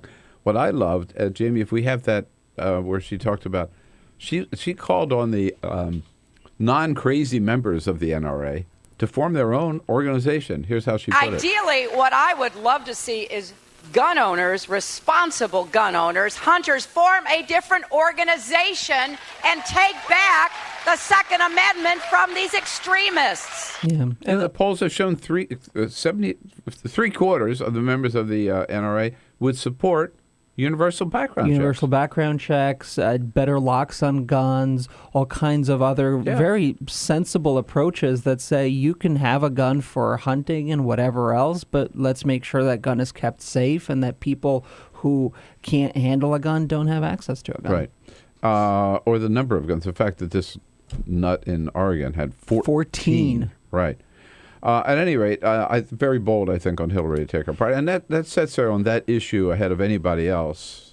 Well, Martin O'Malley has something about how he's going further. But we should give him some credit, too, because Martin O'Malley was out there, if not before her, at the same time. But also, to be fair, it doesn't cost Martin O'Malley anything to be as far on anything at all at this point. Maybe that will change after the debate. We'll see. But also, I think, contrasts nicely for a general electorate her position with any of the Republicans running for president, particularly Jeb Bush, who had a whole crazy, flub, kind of like walked into a crazy situation with this thing, saying that, hey, these things happen, and then tried to walk it back and made this crazy comment about how if a kid falls into a pool, we don't pass fences. And then he did, in fact, sign a law. He did that, he actually did that. Making sure that fences are around pools. They're going to focus on mental health, which is certainly a piece of this, but certainly 14 guns means it's too easy in this country to get a gun. And, my point yesterday was if you're not crazy or don't have a mental health problem, you buy 14 guns, you do have a mental health problem. TPP. We were told yesterday 12 countries have agreed on all the terms of TPP. Nobody has seen it yet. It hasn't been posted. It's not public yet. And Congress has 90 days, or the administration has 90 days to release it, get it to Congress, and Congress to vote up or down. And for 60 of those 90 days, it has to be publicly available for everybody to read and digest. And this is a complicated deal, and it looks like... The White House going to get the votes? The White House is likely going to get the votes. Remember, the real battle was in that fast-track authority, an up or down vote. You can't change the deal. They probably will. I mean, there were some waves thrown after Orrin Hatch, who was a big supporter of the deal, a big supporter of fast track, had some concerns about a last-minute agreement, and this was key, to limit the amount of time biologics, which are kind of more complicated medications, their exclusivity period from 12 years, which the administration has been insisting on, to what now appears to be about 5 to 8 years in the New Deal, because the world wanted cheaper generic drugs, go figure. And the United States wanted to protect the American biologics industry. That was kind of a key sticking point, including some of the other labor and environmental standards that a lot of progressives have raised eyebrows on. Mitch McConnell's got a problem with tobacco growers. There's so much in this.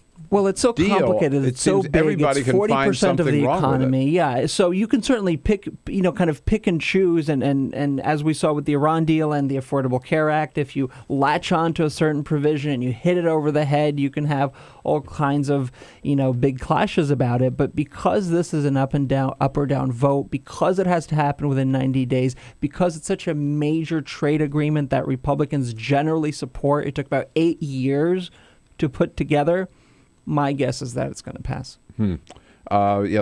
Josh Earnest at the White House at the briefing yesterday said they're confident, right? Yeah. They don't have the votes right now, but they're confident that they will have the votes. Once this thing will be becomes public, they will.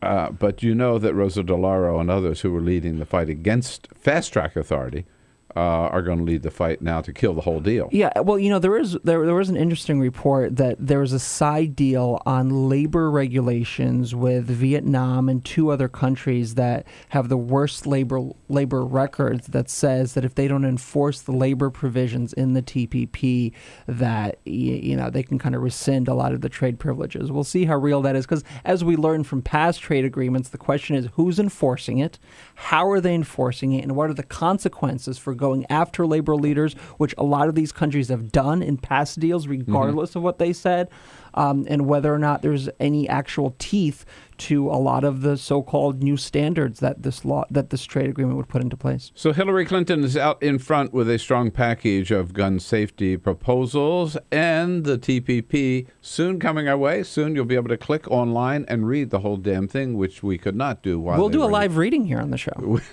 when you guest host, right? You can do that. We'll be back with Igor Volsky and your calls at 866-55-PRESS. And what about the Pope's meeting with Kim Davis? We learned a lot about that, haven't we? We'll be right back. Get social with Bill Press. Like us at facebook.com/Bill Press Show. This is The Bill Press Show.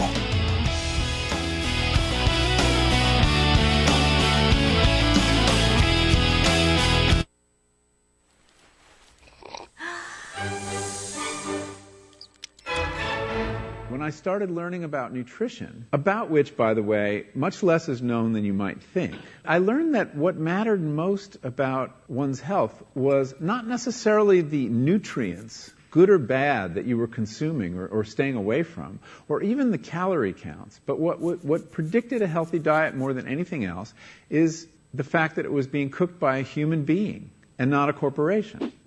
Corporations cook very differently than people do. They use vast amounts of salt, fat, and sugar, much more than you would ever use in your own cooking. And the reason they do that is those are 3 incredibly attractive and incredibly cheap ingredients. And when they're layered properly, as in a chip or pastries and forms of junk food, they're incredibly addictive. They really press our buttons. They activate our dopamine network, our cravings. And in fact, people in the industry, they don't talk about addiction in the food industry, even though they traffic in addiction. They talk about craveability. It's the same thing. And snackability is another term they use. It's a lovely word. And then the last point about corporate cooking that's important to understand is they cook different stuff than you do at home. What they're good at, in general, they don't cook that well, but things like chips, they cook incredibly well.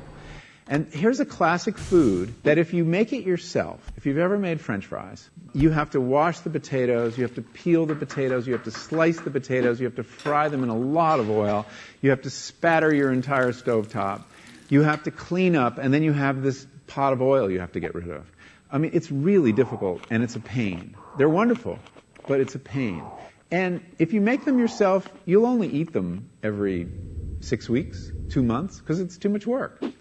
But when you let corporations cook for you, it's so simple and so inexpensive, and they're really good, that you will have them twice a day, as many people in America do. So you see the kinds of foods you end up with are these labor-intensive foods and desserts. These special occasion foods become everyday foods when we let industry cook for us. Eat anything you want, just cook it yourself.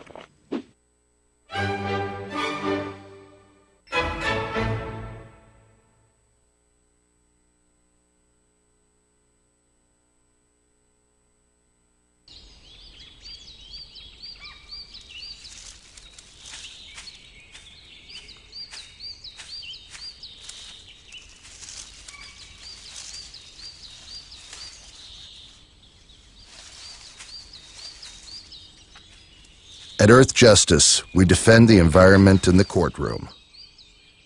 Join our fight. When you take a seat, you take a stand. Earth Justice, because the Earth needs a good lawyer. you wouldn't let money just blow out of your house. So when your AC or heater is on, make sure the doors, windows, and fireplace flue are shut tight. If you're headed out, turn down the AC or lower the heat by 10 degrees. And always keep your water heater set at 120. A little bit of common sense goes a long way. Get more great tips at energysaver.gov. So, I'm kind of new here, but I've noticed a trend. My human does this funny thing where she goes around and gets all my toys, and then she hides them in that basket by the door. But it's always the same basket, and it's always in the same place. And then she acts so surprised when I find them, but, she's putting them in the same basket. Again. It's like, hello? That's where you put it last time. You were the worst at hide and go seek.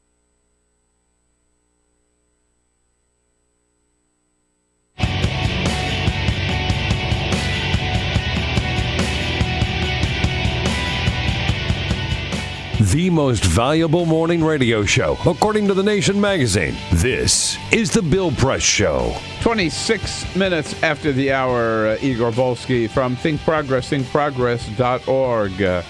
Here in the studio with us. Igor, I was so excited about the Pope's visit and then so depressed when I heard about his meeting with Kim Davis. And I said at the time, I smell a rat. I don't think this was something the Pope wanted to do. I think this was something that some American bishop or cardinal wanted him to do and set him up. And that's what happened. He was hoodwinked into greeting Kim Davis in a crowd of well-wishers at some point during his trip there. And of course, the lawyers for Davis exploited it, and it forced the Vatican to back away from Davis and said, hey, no, the Pope does not necessarily support your cause. Don't read this as an endorsement, which is what they were trying to imply. And she was snuck into the residence out there by the Nunciator. I mean, he's an Italian, but he's assigned here in the United States. He's very much part of the Catholic hierarchy, right-wing extremists who don't like this Pope because he doesn't talk enough about abortion and same-sex marriage and, of course, contraception. This isn't the first time they tried to undermine him. Remember when they leaked his climate encyclical just days before he was supposed to deliver it, and many other examples. I was impressed, Bill, that during his time here in America, he mentioned marriage and the importance of marriage, but he certainly didn't beat that issue over the head. He knows the sensitivities here in America. And he met, we now know, with a gay couple. And they actually had an audience with the Pope, unlike Kim Davis. And he asked, this was a former student of his, as we know, he asked for that meeting. Mm-hmm. He personally, I love this, he personally called the guy up and said, I'm coming to Washington. I want to give you a hug when I come to Washington. So this was something clearly he wanted to do. And the guy brought his partner with him. They've been together for like 19 years. Do you know him? I don't know him, no. Yeah. He has a catering business here. No, I'm sorry. I just but I have to say, the Pope also drove by me in his Fiat, and I'm gay. So that's like another gay person he drove by. Did he wave? He waved at me. He gave you the papal salute? I consider that an endorsement of me and everything I do. Igor Volsky, who will be guest hosting this Friday, he has been blessed by the Pope. By the Pope. This is the Bill Press Show.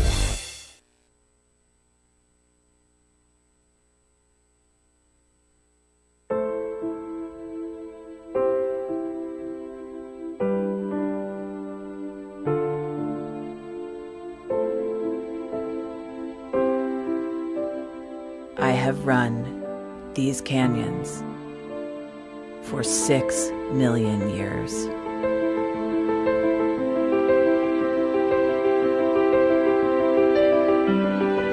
I have traveled from the Rocky Mountains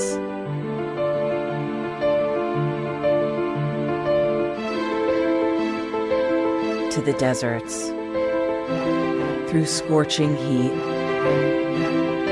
and freezing cold, from the land of the dinosaurs to fields of food.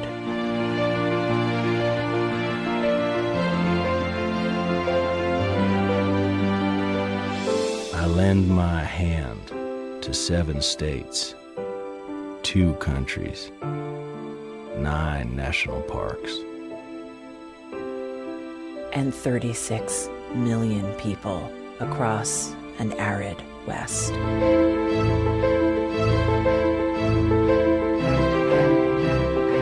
I am not the strongest or the largest, but I am the hardest working.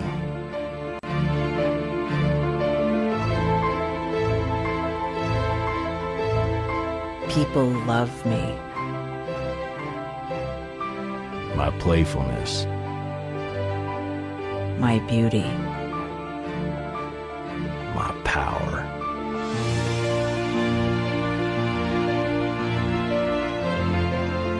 My life.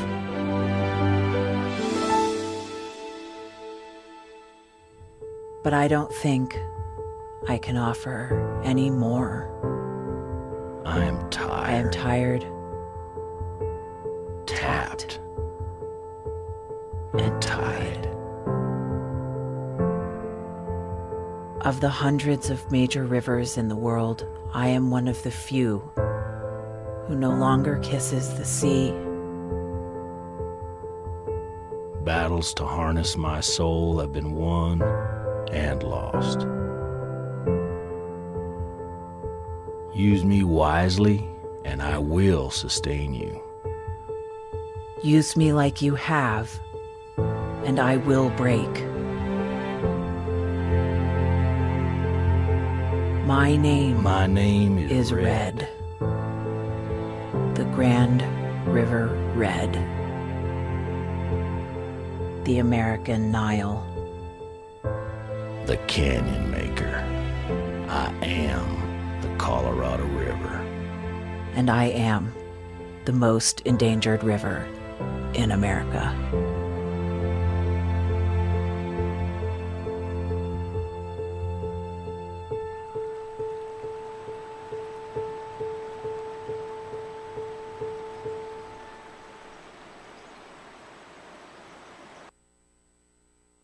So, I'm kind of new here, but I've noticed a trend. My human does this funny thing where she goes around and gets all my toys, and then she hides them in that basket by the door. But it's always the same basket, and it's always in the same place. And then she acts so surprised when I find them, but, she's putting them in the same basket. Again. It's like, hello? That's where you put it last time. You were the worst at hide and go seek.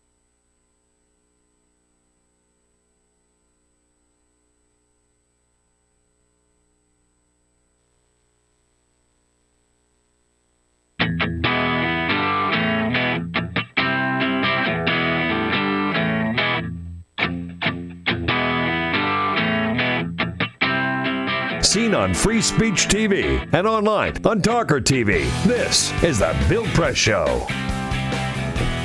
Tuesday, October 6th, 33 minutes after the hour, the Bill Press Show. Here live in our nation's capital, reaching out to you all across this great land of ours on radio and television, and brought to you by the American Federation of Government Employees under President J. David Cox. They are the men and women who staff all of our federal agencies, serving the public coast to coast, and they are proud to work for America every single day. Go to their website at afge.org to find out more about their good work. We salute them and thank them for their support of the program. Hillary Clinton stepping up yesterday, as we've been talking this morning, with a very strong set of proposals on gun safety. Maybe the only voice out there calling for new restrictions on the easy accessibility to guns, no matter how many it seems you want to buy. The only politician to do so. How's the media been covering this whole gun issue? We wanted to talk about that with Tim Johnson joining us on our news line. He's a director of the Guns and Public Safety Program over at the great Media Matters for America. Hey, Tim, thanks for joining us. Hey, Bill. Thanks for having me on. All right, good. So generally, how do you rate what's Media Matters say? How's the media been covering this latest mass murder as just another day in the life of, or something that we have to take seriously? I think the coverage is still continuing, into this week. But unfortunately, we're seeing lots and lots of misinformation about guns and gun violence, and not a lot of straight coverage. So what happens now in these cases is there's kind of an immediate zone of confusion, and media will report anything and everything relating to casualties, how many killed, how many wounded, who was the gunman, what is their background. And this is very dangerous, because what conservative media does is use these types of shootings to push an agenda. And what we saw last Thursday was, within minutes, almost immediately, you had conservative media figures saying, well, this shooting at Umpqua Community College, it was a gun-free zone, and therefore we can't have these anymore, and gun-free zones are dangerous. They put people at risk. We need to have looser gun policies. Well, it turns out that the actual facts of the case were that the community college is not a gun-free zone, but, it doesn't matter for conservative media. Well, that's one of the arguments that you make. And by the way, I've already seen that. I have a column. Peter, we have to send that out if we haven't already done so. In The Hill this morning at thehill.com, saying we've got to respond. I mean, how many more mass murders do we need? And laying out the facts. This is the 45th school shooting in this year, 2015, here in this country. At any rate, I was looking at the comments to my column this morning, Tim, and one of the very first ones is, oh no, this is a gun-free zone, right? And that's what's putting our kids at risk, that we have gun-free zones. A lot of misinformation. The other one, of course, we've heard from the conservative media and from a couple of the candidates, well, stuff happens, to quote Jeb Bush, right? There's nothing you can do about this. There will always be bad things happening, so we shouldn't even try to do anything. Right. Yeah, we saw that comment, and I think that's a very defeatist point of view, and kind of a very depressing take. So I think people rightly criticize Jeb Bush. Other places have done things about when there's horrible mass violence in their country. And, here in America, we do things all the time when, I guess, stuff happens. So it's just kind of a cop-out when the issue happens to revolve around, well, what are we going to do to prevent dangerous people from accessing guns? Well, in that case, stuff happens. But apparently everything else, we can do something. For example, if there's an accident on Amtrak, immediately we can say, okay, well, let's look at, with the funding set up, with their mechanical issue, we can investigate this and come to a reasonable solution. But, on gun violence, Republicans, they're happy with the status quo. They don't want new gun laws. So this argument that stuff happens actually supports it, helps them. Although I think the way that Jeb Bush put it is not helpful, because it kind of, people can see through it and see that, it's kind of, not a great way to characterize mass shooting. Yeah, he says we don't always do something if something bad happens. I mean, a kid falls in a pool. We don't immediately say you have to have fences around public pools or private pools. And then it turns out, Peter, you were saying he actually signed legislation in Florida. Yeah, you had to put a fence around your pool. Putting a fence around your pool. So he did something when stuff happened. Yeah, and that does make sense, and I think most people would agree. What about the question of the other thing that I think is an easy cop-out, Tim, is mental health. It's Donald Trump actually yesterday said, I think I'm quoting almost word for word, it's not the gun, it's the person who is mentally ill that is responsible here. So we shouldn't talk about the guns. We should talk about mental health. I mean, I see, yes, mental health is a problem, but I think that's a cop-out for doing something about the easy accessibility to guns. Yeah, I think you're exactly right. It's a classic cop-out, and we see it in conservative media constantly. We can't talk about guns. Let's talk about mental health. It doesn't even make any sense, because I think there's, kind of a reasonable way to talk about both issues, and I don't think you have to dismiss either. on the gun side, what you mentioned, you were talking about easy access.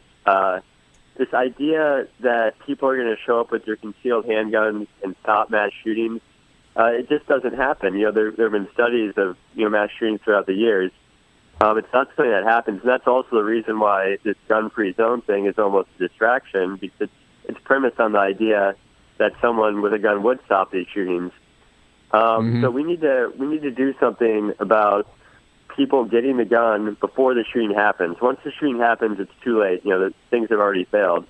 And then mental health, you can look at that and you can do it responsibly. We know most people with mental illness are not violent. We need to be very aware of that. But we can look at, some restrictions for people when we can, determine that they're a danger to themselves or others. So, it's definitely to say don't talk about guns, talk about mental illness. It's a big cop-out.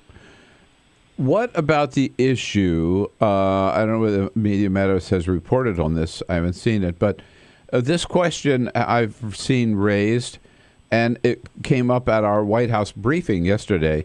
Should the media reveal the name of the shooter or of the killer in a case of a mass murder, or does that just encourage copycats? I think that's an interesting question. Actually, it kind of breaks partisan lines. People have different opinions. I think we do media criticism, but we're also trying to report facts about what's going on in the media. So I think in journalism, it's important to give readers the facts. So I think, I would not think that you should never say the name of the shooter. As unfortunate as it is, because these people do want, attention. Part of journalism sometimes involves these uncomfortable things, and we're going to have to report the name of the shooter and their background because it's newsworthy and people have to know. Yeah, I mean, look. On the other hand, Go ahead. Go ahead. Finish your. So on the other hand, when I write about these mass shooters and media coverage of it, I'll typically try to avoid using the name more than I need to. So basically, if I need to use the name for clarity to indicate to people what I'm talking about, I'll use it. But if there's other ways where I can get around using it, I'll limit it to the extent that I can. Peter? No, I was going to say, I think that it's a very important point that you balance that, because people who just want to wipe his name out of all coverage, I think, is missing the point of just reporting in general, right? This is a statement of record. This is what's happening. This is how things happen. So we should absolutely have it out there. At the same time, I agree. You cannot not name the person responsible. But I know more about Dylan Roof than I ever wanted to know. And I know more about this guy, Christian Mercer, or whatever, Harper Mercer, or whatever, than I ever wanted to know. And going back and getting his whole history of everything he's done, everything he's ever said, everything he's put on Twitter, I'm afraid that kind of coverage, excessive coverage I would call it, does encourage when people say, man, look how famous that dude is, right? He gets his message out. And everybody's talking about him. Maybe everybody could be talking about me. Yeah. And there's only one way to do it, the same way that did. So it's a delicate balance, for sure. Right. And how about the media, the conservative media, of course, their response to Hillary Clinton's proposals yesterday, Tim?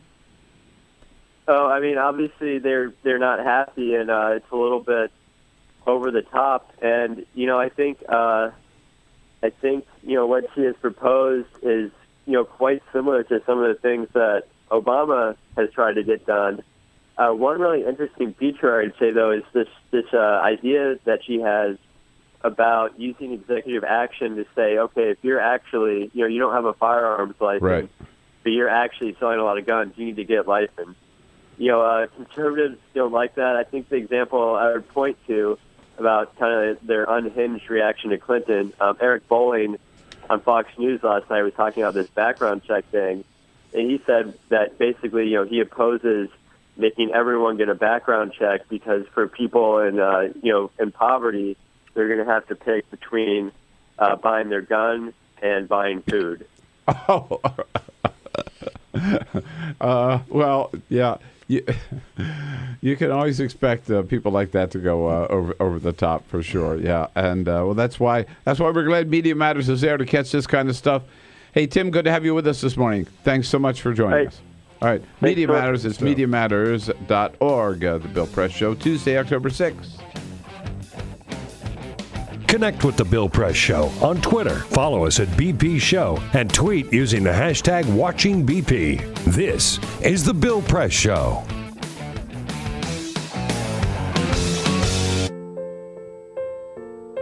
This is why you took a second job.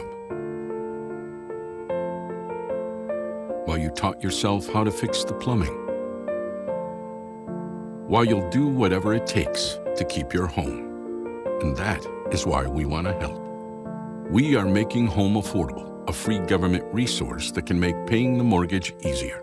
Call 888-995-HOPE today.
So, same time next week?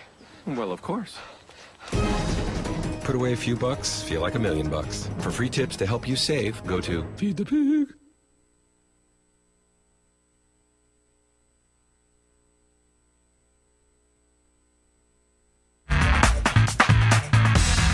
Streaming live video right now at youtube.com/TalkerTV. That's TAWKR-TV. This is The Bill Press Show. Make it 12 minutes now before the top of the hour. Carolyn Fiddler from she's the Democratic Legislative Campaign Committee. She's our National Communications Director. I guess it's Fiddler, not Fiedler. Yeah. Here in studio with us at the top of the next hour. Two other news stories we really haven't had a chance to give much time to at all yet today. We wanted to get in. One is out in California. My governor, Jerry Brown, my friend Jerry Brown, did the right thing yesterday. He signed into law the Death with Dignity measure, they're calling it, making it, I believe, the 12th state to have such legislation.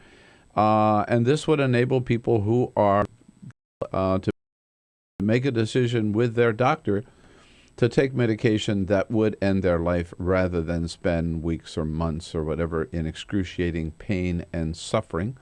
It's their decision made with their doctor. And Governor Brown yesterday, in signing it, I think he certainly did the right thing. And he said for him it was a very personal decision. Nobody knew whether he was going to sign it or veto it until yesterday. And he said he made the decision based on what he would want in the face of his own death. Jerry said, quote, "I do not know what I would do if I were dying in prolonged and excruciating pain. I am certain, however, that it would be a comfort to be able to consider the options afforded by this bill, and I wouldn't deny that right to others." Which I think is very, very, just absolutely right on. And, I wish a lot of these conservative legislators would take that perspective. Think about what it would be for me or my family or my daughter, my son, whatever, the impact of this bill. And I think we'd have better legislation, better laws. I came up in the time of Jack Kevorkian, and he was a punchline. He was a punchline, right? And people made fun of what he did, and made a lot of jokes about it. But and he was a little extreme. I get it. I get it. He paved the way for this. The story last year of the woman who was a young woman who had from California, went to Oregon, very serious brain sickness, and was going to die an agonizing, horrible death that would take months for her to go through. And she put it out there as eloquently as anybody could possibly put it out there. I want control over, I'm going out. I want control over how I'm going out. And where I die and when I die. Yeah. And how I die. I think that's the hardest thing you could possibly do. Right. And it's been the law in Oregon now for maybe 10 years or so, and there haven't been mass suicides and hasn't led to mercy killings or euthanasia or anything. Yeah. And so Jerry did the responsible thing yesterday. Also wanted to touch on the story that we now have 3 investigations into what the hell happened in Kunduz over the weekend when the Doctors Without Borders hospital was bombed by American fighter planes. 22 people killed. General John Campbell yesterday, who's our ranking general in Afghanistan, clarified. Originally it was said that the Americans, Iraqis, not the Iraqis, this is Afghanistan, of course, that somebody else American troops were under fire and had called for protection, an airstrike. The general clarified yesterday it wasn't Americans who had called for it, they were Afghani soldiers who did. We have now learned that on October 3rd, Afghan forces advised that they were taking fire from enemy positions and asked for air support from U.S. forces. An airstrike was then called to eliminate the Taliban threat, and several civilians were accidentally struck. Actually, it was more than several. It was 22, as we know. 12 of them were staffers from Doctors Without Borders, and Doctors Without Borders said they have called this a war crime, actually, and they've said we're no longer going to stay here. It's the only hospital dealing with major injuries, at least in that part of Afghanistan, and they just left. It's just not safe. It's terrible. Right. Josh Earnest telling us yesterday that there are 3 actual investigations underway, and the president believes that's the next step. The scale of this tragedy is significant enough that it demands a full investigation, and you saw from the president's statement that he issued over the weekend that he expects a full accounting of what exactly has happened. There are some who are actually calling for now an independent investigation, and not these investigations are taking place by the Pentagon, 2 different branches of the Pentagon, and by NATO. Some people in Congress saying it has to be an independent, maybe congressional investigation of it, but it certainly is a black mark on the whole U.S. military operation in Afghanistan. President Obama at the White House for most of today, but he's got an important visit of the Department of Agriculture. We'll tell you what that's all about, what's on his schedule when we come back. On your radio, on TV, and online, this is The Bill Press Show.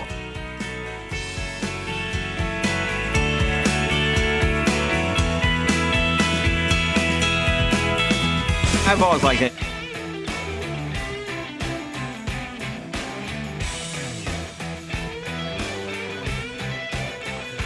Two hours is never enough, don't you agree? Need a third hour just to get through the news of the day. So we got a big third hour coming up. And we don't want to lose you, or we don't want you to have to wait around. If you can, on Free Speech TV, you have to wait until 5 o'clock Eastern to watch. Well, we hope you'd watch at that time. But in the meantime, you can stay with us and get the show live on Talker TV. Jump over to youtube.com/TalkerTV. We'll have reporters in from the the Democratic Legislative Campaign Committee and also from the National Journal to keep us up to date on what's happening on the political front and here in Congress. Hour number 3 coming up.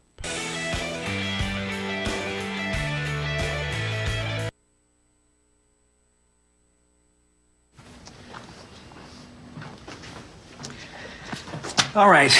I know this isn't any fun to talk about, but we should. Okay. So who's going to do what? I'll pack the dead batteries. Great.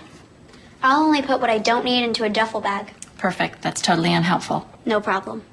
Meanwhile, I will try to comfort everyone by speaking in a calm voice. And I'll try to get the generator going without any gas. Oh, let's not forget the cell phones, which probably won't work. Right. And who is going to handle supplies? I can forget to do a list for us. Thanks, pal. Well, I think we couldn't be any less prepared. I'm proud of you guys. Talk to your kids about who to call, where to meet, what to pack. Visit ready.gov/kids for tips and information.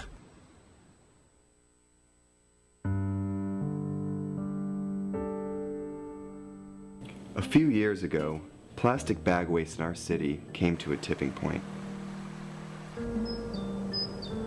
It was clear we had a bag problem. My department was tasked to reduce plastic bag consumption. We needed to come up with ways to change human behavior. So we asked ourselves, would you like it back? What do people really hate? Yep. Getting punched in the stomach. Preliminary studies showed that the consequences weren't severe enough to warrant behavioral change. Actually, can I get that double bagged? So we thought, what do people hate more than getting punched in the stomach? Kissing Helga. Hey, big boy. People didn't find her so offensive after all, so we had to get creative. How many bags? Okay, now, pour this ice water down your pants. We tried everything. Press Show. All right, in the next hour, we'll be talking about the 2016 political scene, ever shifting, ever changing, maybe about to undergo a big new shift, and about the little civil war among Republicans in the House of Representatives. President Obama and the Vice President get their daily briefing today at about 10 o'clock. And then the President goes over to the Department of Agriculture at 11:15 as the start of his pitch for the TPP, meeting with agricultural leaders to say why this is good for American agriculture. And then the President and Vice President have lunch at 12:45. And maybe that's when Joe will say, hey, Barack, move over. I want that chair, and I'm going to go for it. This is the Bill Press Show.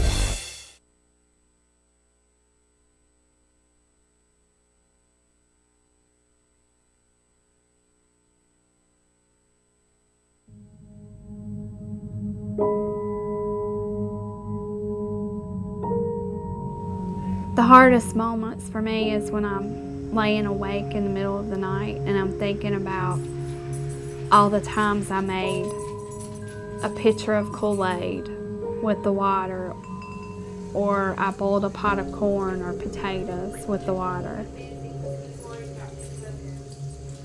Those thoughts just stick with me in the middle of the night, and I feel horrible as a mom that I didn't know that something was wrong, but how could I have known? There's no way I would have known. The spill at Dan River happened when a drainage pipe that ran underneath an ash basin and dam collapsed, sucking out 6 decades of waste and spewing gunk directly into the river.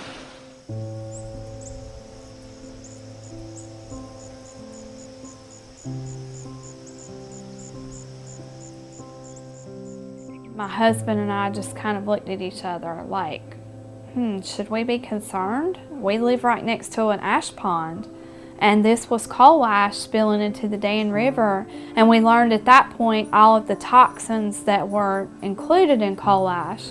A situation like Dan River, where there was a catastrophic disaster, gets people's attention, but the fact is that these coal ash pits have been leaking and poisoning people's groundwater and the state's surface waters for decades. Coal ash is the residue left behind after coal is burned in a coal-fired power plant. A large coal-fired power plant can burn 10 million tons of coal a year. When the organic matter in the coal is burned away, what's left behind are these trace minerals, things like arsenic, lead, mercury, selenium, and chromium. And these are highly concentrated. The coal ash can have concentrations of these contaminants that are 10 to 100 times greater than the level in the coals themselves. Coal ash pond number 1 is right behind my house, literally pretty much in my backyard.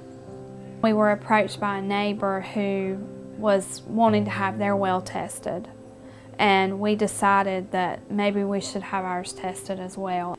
They found hexavalent chromium at 4.5 parts per billion.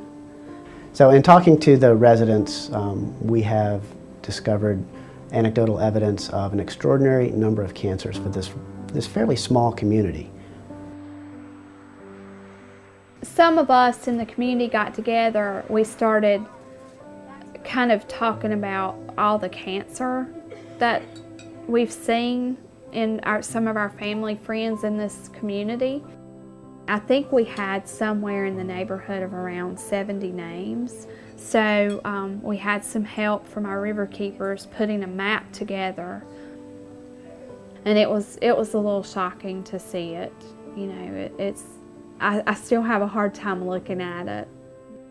Technically, EPA has not regulated coal ash as a hazardous waste, but it is undeniable that coal ash contains many, many hazardous substances that are hazardous, in fact, to people and the environment. And the only reason they have not been regulated as such is because of intense lobbying efforts by the coal industry and its allies. A lot of these chemicals are simple elements, but when you find them at the levels that they exist in around coal ash ponds, then you're starting to talk about cancer, brain tumors, you're talking about birth defects, developmental problems, neurotoxicity.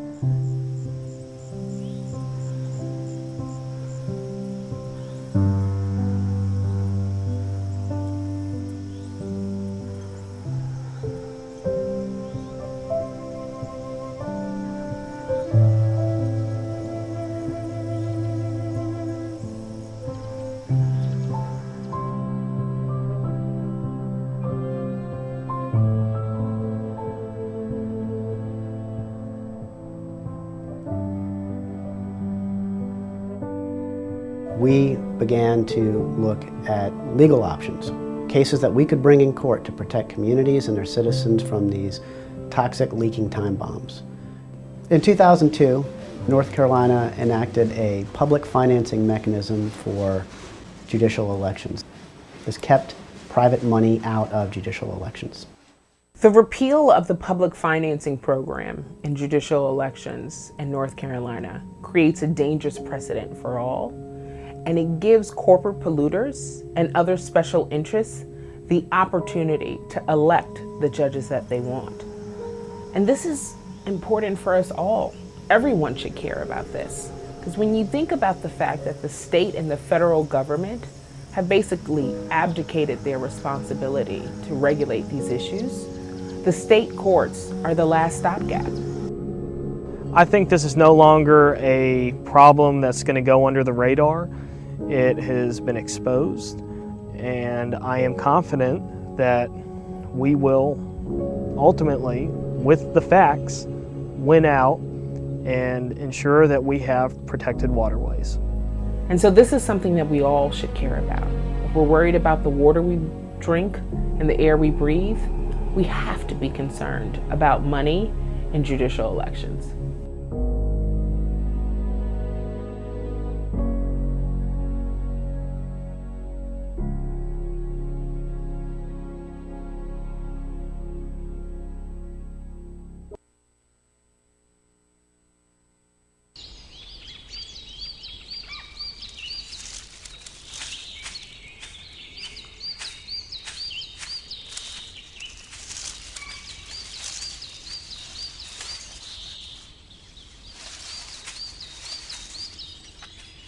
At Earth Justice, we defend the environment in the courtroom. Join our fight. When you take a seat, you take a stand. Earth Justice, because the Earth needs a good lawyer. The average text takes your eyes off the road for nearly 5 seconds. At highway speeds, that's enough time to travel the length of a football field. Stop the texts, stop the wrecks.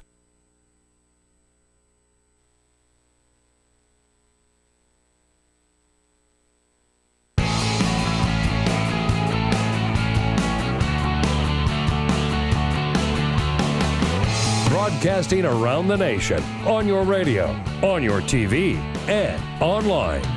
This is the Bill Press Show. We've got a deal on the Trans-Pacific Partnership, or the TPP, so it is reported. We haven't seen it yet, but Democrats are saying, hey, we didn't kill fast track, but maybe we can kill the whole deal. Now the battle begins, 90 days before it all plays out. Hello, everybody. That's one of the big stories of the day, one of many we're covering here on this Tuesday, October 6th, the Bill Press Show. Coming to you live from Washington, D.C., our nation's capital, and our studio on Capitol Hill. And we are there with you all across this great land of ours, coast to coast, on your local progressive talk radio station and on television, on Free Speech TV. And on Talker TV worldwide, our video stream, youtube.com/Talker TV. Thank you so much for joining us. Remember, the fun of it is we do our job by telling you what's happening. You do your job by telling us what you think about it all. So give us a holler at 866-55-PRESS. Send us your comments on Twitter at BP Show or on Facebook at facebook.com/Bill Press Show. Our team in place, Peter Ogburn and hello, Bill. Jamie Benson. Sorry, I didn't mean to jump on you there. How you doing? I don't know. You scared me.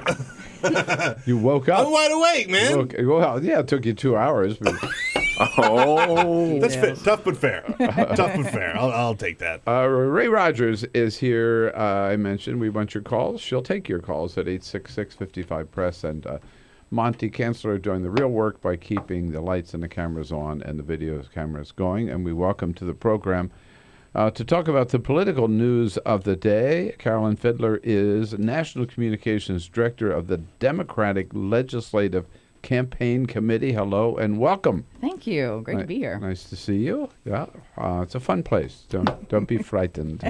But we also are. We talk a lot of politics. We also talk a lot of sports, particularly this season, because I don't know whether you know, but we have our own football league here at the Bill Press Show, or on FanDuel, the Bill Press Show FanDuel League. And we have 4 players who compete for money each week, and I'm the coach. So Monday Night Football was last night, so now on Tuesdays I get to find out how our team has been doing. So Peter has a team, Jamie has a team, Ray has a team, and Cyprian did a team before he left. He's in Madrid now, of course. But after Monday Night Football, all the results are in. Yes. All right. Do we have a winner? We have out of the 4 of us. Yeah. I won. Oh. I came in 7th overall, which means for once we had 6. What'd you say? Nothing. Which we had 6 of our listeners and viewers kicked our butts, but I won. Let me scroll down the list here and see where Jamie finished. Can I rephrase that? Go ahead. You are the highest among our players. Among the team here, yeah.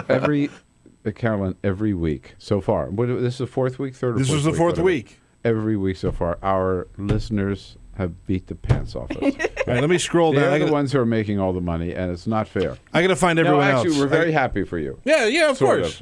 Let me see where everybody else is. Oh, geez, I have to go all the way to the second page to find Jamie. Wow, where are you? Just rub it in. Where did you finish?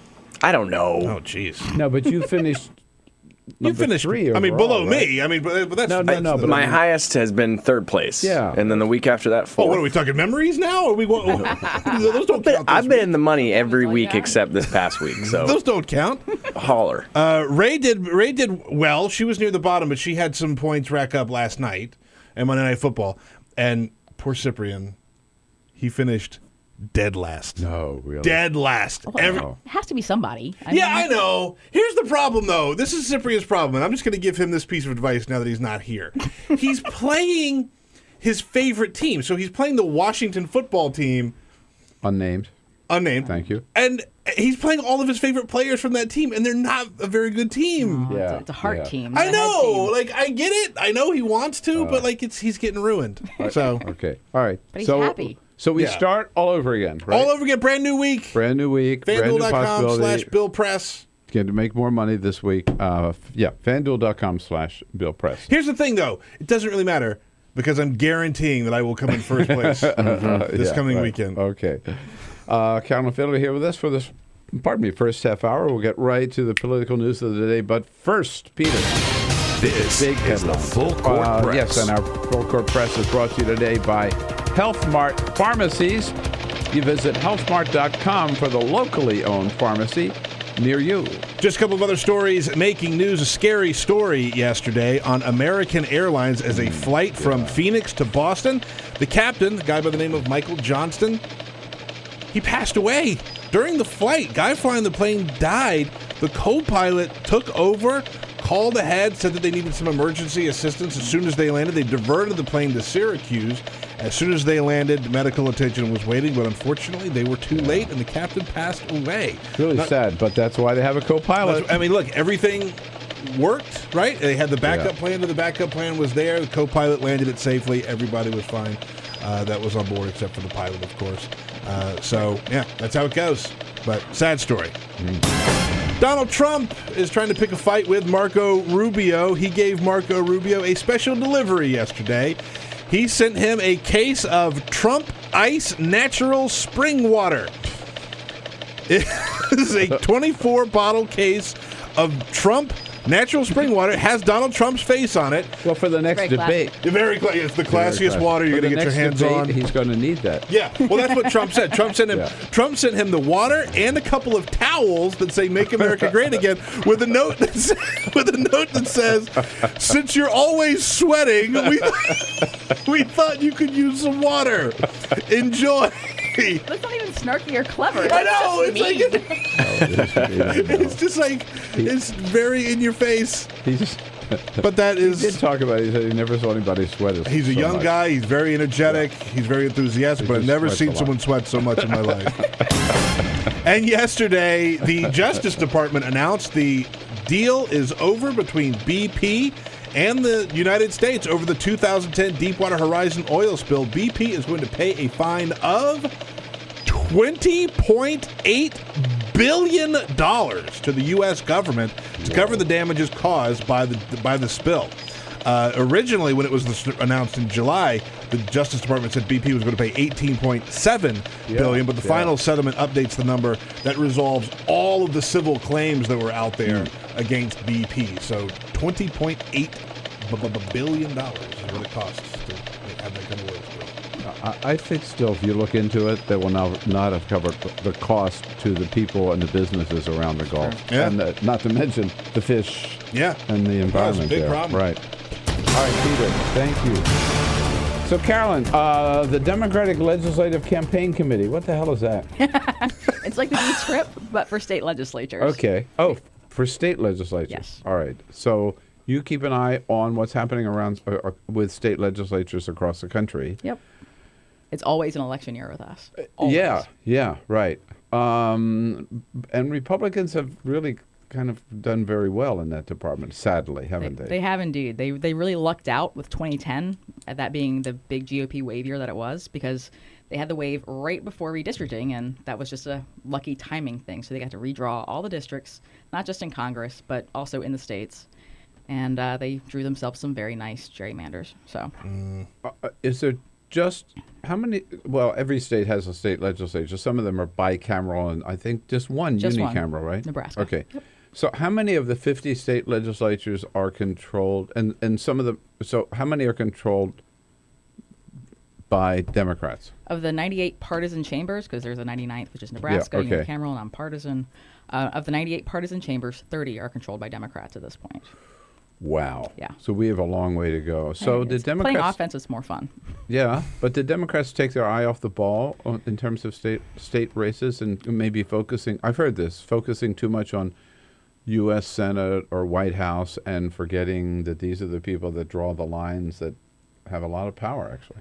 It's true. It's true. Well, it's hard to say anyone took an eye off a ball necessarily because everyone's house was on fire in 2010. It was just a really difficult year, and that became apparent to everyone a few months out.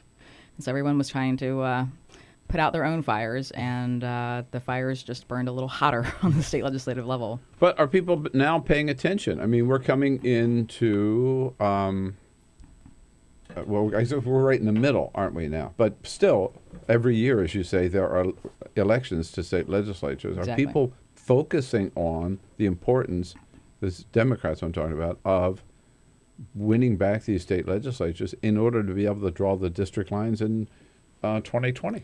They are now more than they were before 2010, I believe, for a number of reasons. 2012 was a huge wake-up call with Democrats winning like over 1.5 million more votes for Congress than Republicans did, but not winning a majority in the U.S. House. When was that? In 2012. In 2012, right. So that was a result of gerrymandering. And Yeah. that was a huge wake-up call to everyone in terms of what the real ramifications of 2010 were. And if you look at the gridlock here in Washington, and you look at the Freedom Caucus, and you look at the fact that we can't get an immigration bill passed or climate change passed or action on anything that matters, really, I mean, it comes back to 30 state houses out of 98 partisan only controlled by Democrats. Yep. And that's not going to change until there are new lines drawn, correct? Not necessarily.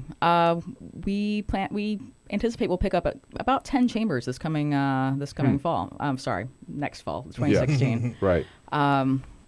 Things like Maine Senate, Minnesota House, New Mexico House, things like that slipped away in 2014, another lousy year for Democrats. But we will pick those back up, and there's a bigger, longer-term strategy in place now in states like Pennsylvania and Ohio and Michigan and Virginia and Florida in terms of winning back a chamber or somehow giving Democrats a seat at the redistricting table before 2021, the next round. I mean, you mentioned Michigan, for example. There's a case where you think of Michigan as, it's a home of the UAW and a great labor state, and yet they got a Republican legislature, a Republican governor, and they forced through right to work. They did, the lame duck Michigan session. Of all places, yeah, it right? was. They were very clever about it too. That's the thing about Republicans recently. They are very, very clever. They took advantage of the power they had suddenly after 2010 and just rammed a whole bunch of stuff through. And specifically to Michigan, the right to work bill, that happened in the lame duck session after the 2012 elections. If I recall correctly, Michigan Republicans lost 5 seats in the state house that election, but of course they wouldn't get seated until January. And so if they had lost those 5 Republicans, they would not have had enough votes to pass right to work, because not every Republican in Michigan is a super right-winger. All right. Now, do governors follow the legislature? In other words, if we only have 30 out of 98, how many Democratic governors today? You know? I Not could enough. Google it, Yeah, off the top of my head, I don't. No, not enough is a good answer. I don't recall off the top of my head, but Right. in places like Wisconsin and Michigan, and Pennsylvania, we do. yeah. Finally, that's Right. nice. But like Maine, Yeah. well, Page is nuts. But Oh that's my a God. whole other story. Yeah, he's wow. Well, yeah, it is. And the reason is because we had this total idiot, Elliot Cutler, who ran as an independent and prevented Mike Michaud, who should be the governor of Maine, who, by the way, lives right around the corner here, a fun neighbor fact. of mine and a friend of ours on the show, has been in the studio with us. Mike Michaud should be the governor of Maine. He's going to be the next Assistant Secretary of Labor, by the way. Oh, nice. For Veterans Affairs, but in the Department of Labor for Veterans Affairs, because he was chair of the Veterans Committee in the House. But that's a case where Democrat. I mean, this Cutler just destroyed it for a good bad scene. candidate with Mike Michaud. But I mean, I think in general, people get, this is a criticism I have of the Democrats as a Democrat. They get very excited about presidential races, very excited about, maybe less so, but so excited about U.S. Senate races, right? Not so much about congressional races, and not at all about state legislative races. And they should be, you know. They pay attention when crazy stuff starts happening in the Yeah. states, and crazy varying from actual just nuts to terrible things happening like Wisconsin. Yeah. Ohio, of course, we were able to turn back right to work there. And I think that actually helped tame Kasich a little bit in the longer term, which is why he is able to appear a little more moderate now that he's running for president, even though he's definitely not. Yeah, Wisconsin, Scott Walker was never popular anywhere outside of Wisconsin. I'm not even sure how he's so popular in Wisconsin, but when weird things start happening, people pay attention. But I think part of it is that it's just so diffuse. There are 50 states, 98 partisan chambers, 99 chambers to pay attention to, things happening in each state. And it is very frustrating because these lawmakers have the most direct effect on you and me and our family, our friends, our neighbors. Absolutely. Schools, No. roads, that's all state legislatures. Yeah, no, absolutely. And more with, again, this Congress being so gridlocked, as bad as the state legislatures are, I guess, there's more of an opportunity to get some things done at the state level, whether it's on guns or on climate change or education, issues like that. The people are turning to the states as the laboratories of democracy, you know, that they're so-called, and to get some things done. So Absolutely. all the more important that they be in the right hands. And that's her job, Carolyn Fiddler's job, National Communications Director of the DLCC. Questions or comments, we'll be right back with Carolyn. Your comments are always welcome. Get social with Bill Press. Like us at facebook.com/Bill Press Show. This is the Bill Press Show. This is my computer. This is your computer. Let's go on the internet. Let's go. Click it. Yes. Okay. I cursor in between the R and the E. Pressing dot, I want you to just push the period. She's gonna love me all over again. That's it. Jamaica, here you come. Here we go. Good job. Thank you. Thank you. And I did it by myself. Feel smarter. So, I'm kind of new here, but I've noticed a trend. My human does this funny thing where she goes around and gets all my toys, and then she hides them in that basket by the door. You know, but it's always the same basket, and it's always in the same place. And then she acts so surprised when I find them, but, you know, she's putting them in the same basket. Again. It's like, hello? That's where you put it last time. You were the worst at hide and go seek.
So, same time next week? Well, of course. Put away a few bucks, feel like $1 million. For free tips to help you save, go to Feed the Pig.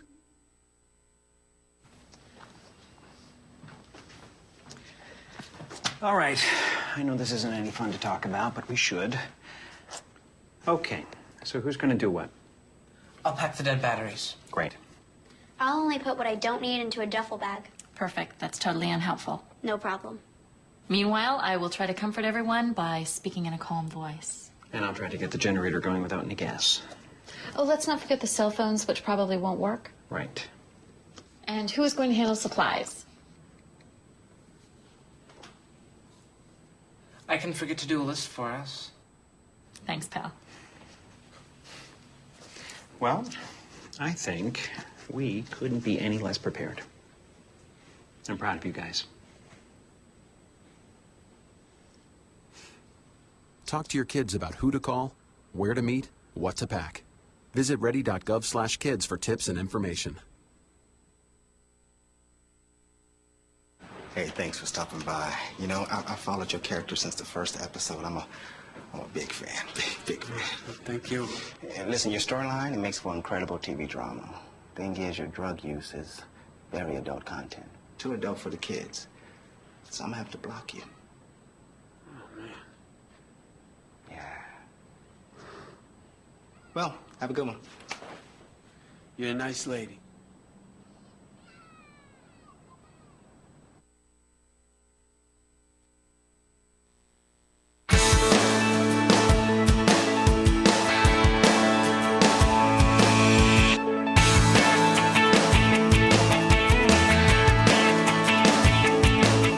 The most valuable morning radio show, according to The Nation magazine. This is The Bill Press Show.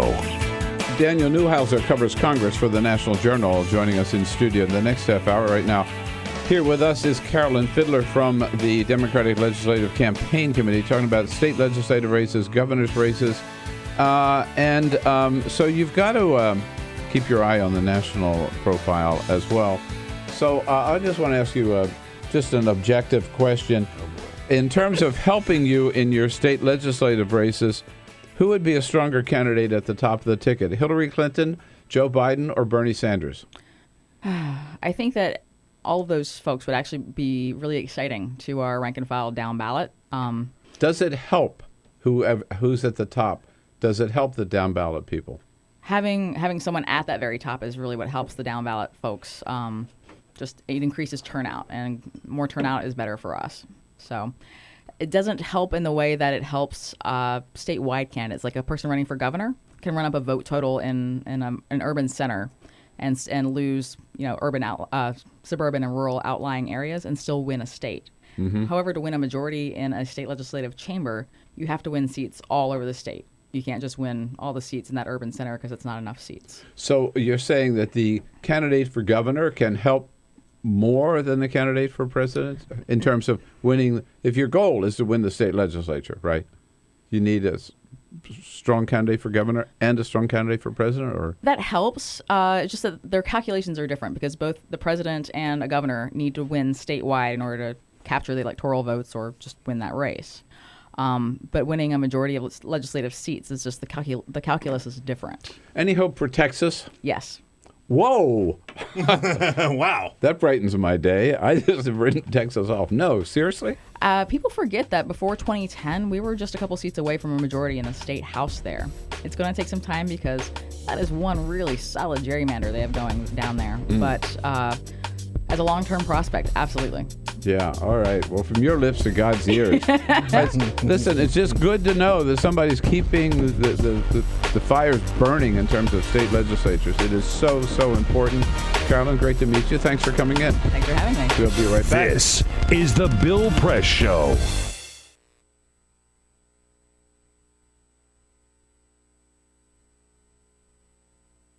The average text takes your eyes off the road for nearly 5 seconds. At highway speeds, that's enough time to travel the length of a football field.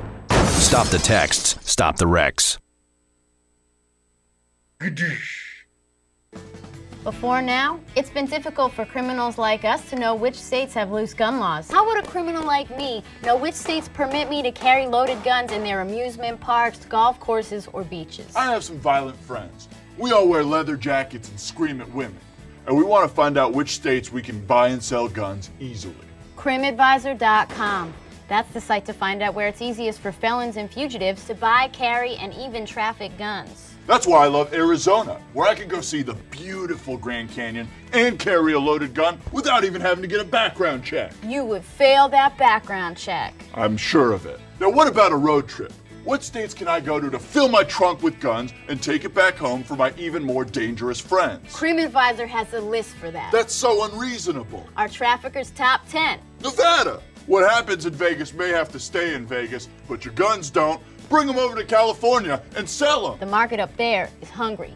Hungry for guns. I understand that CrimAdvisor.com will tell me which states really cater to us criminals and creeps, but what about the states where we're not so welcome? The ones that don't get us? I don't even like saying the name of these states, but California, Connecticut, Maryland, and New York all have laws to keep guns out of the hands of people like us. I want to shoot California so bad. Boo, California. Boo, go home. Wow. CrimAdvisor.com has all this information? Sure does. CrimAdvisor.com. Plan your perfect getaway. Oh, like TripAdvisor. Oh.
So, same time next week? Well, of course. Put away a few bucks, feel like $1 million. For free tips to help you save, go to Feed the Pig. What the frack? What the frack? What the frack? What the frack? President Obama, are you fracking kidding me? Reopen the EPA studies. In Texas, Wyoming, and Pennsylvania. Fracking pollutes our oceans. Fracking poisons our water. Fracking makes climate change worse. Fracking relies on toxic chemicals that cause cancer. Ban fracking now. Ban fracking now. Go on.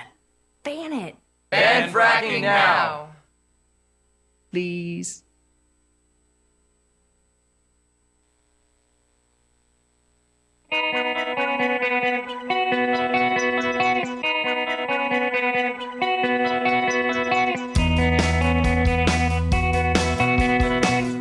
Seen on Free Speech TV and online on Talker TV. This is the Bill Press Show.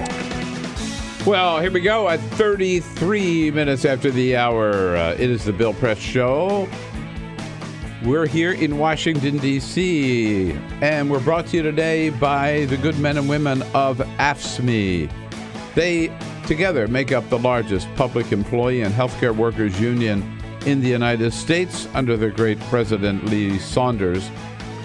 Making America happen, you bet. And for more information, go to the website at afscme.org, afscme.org.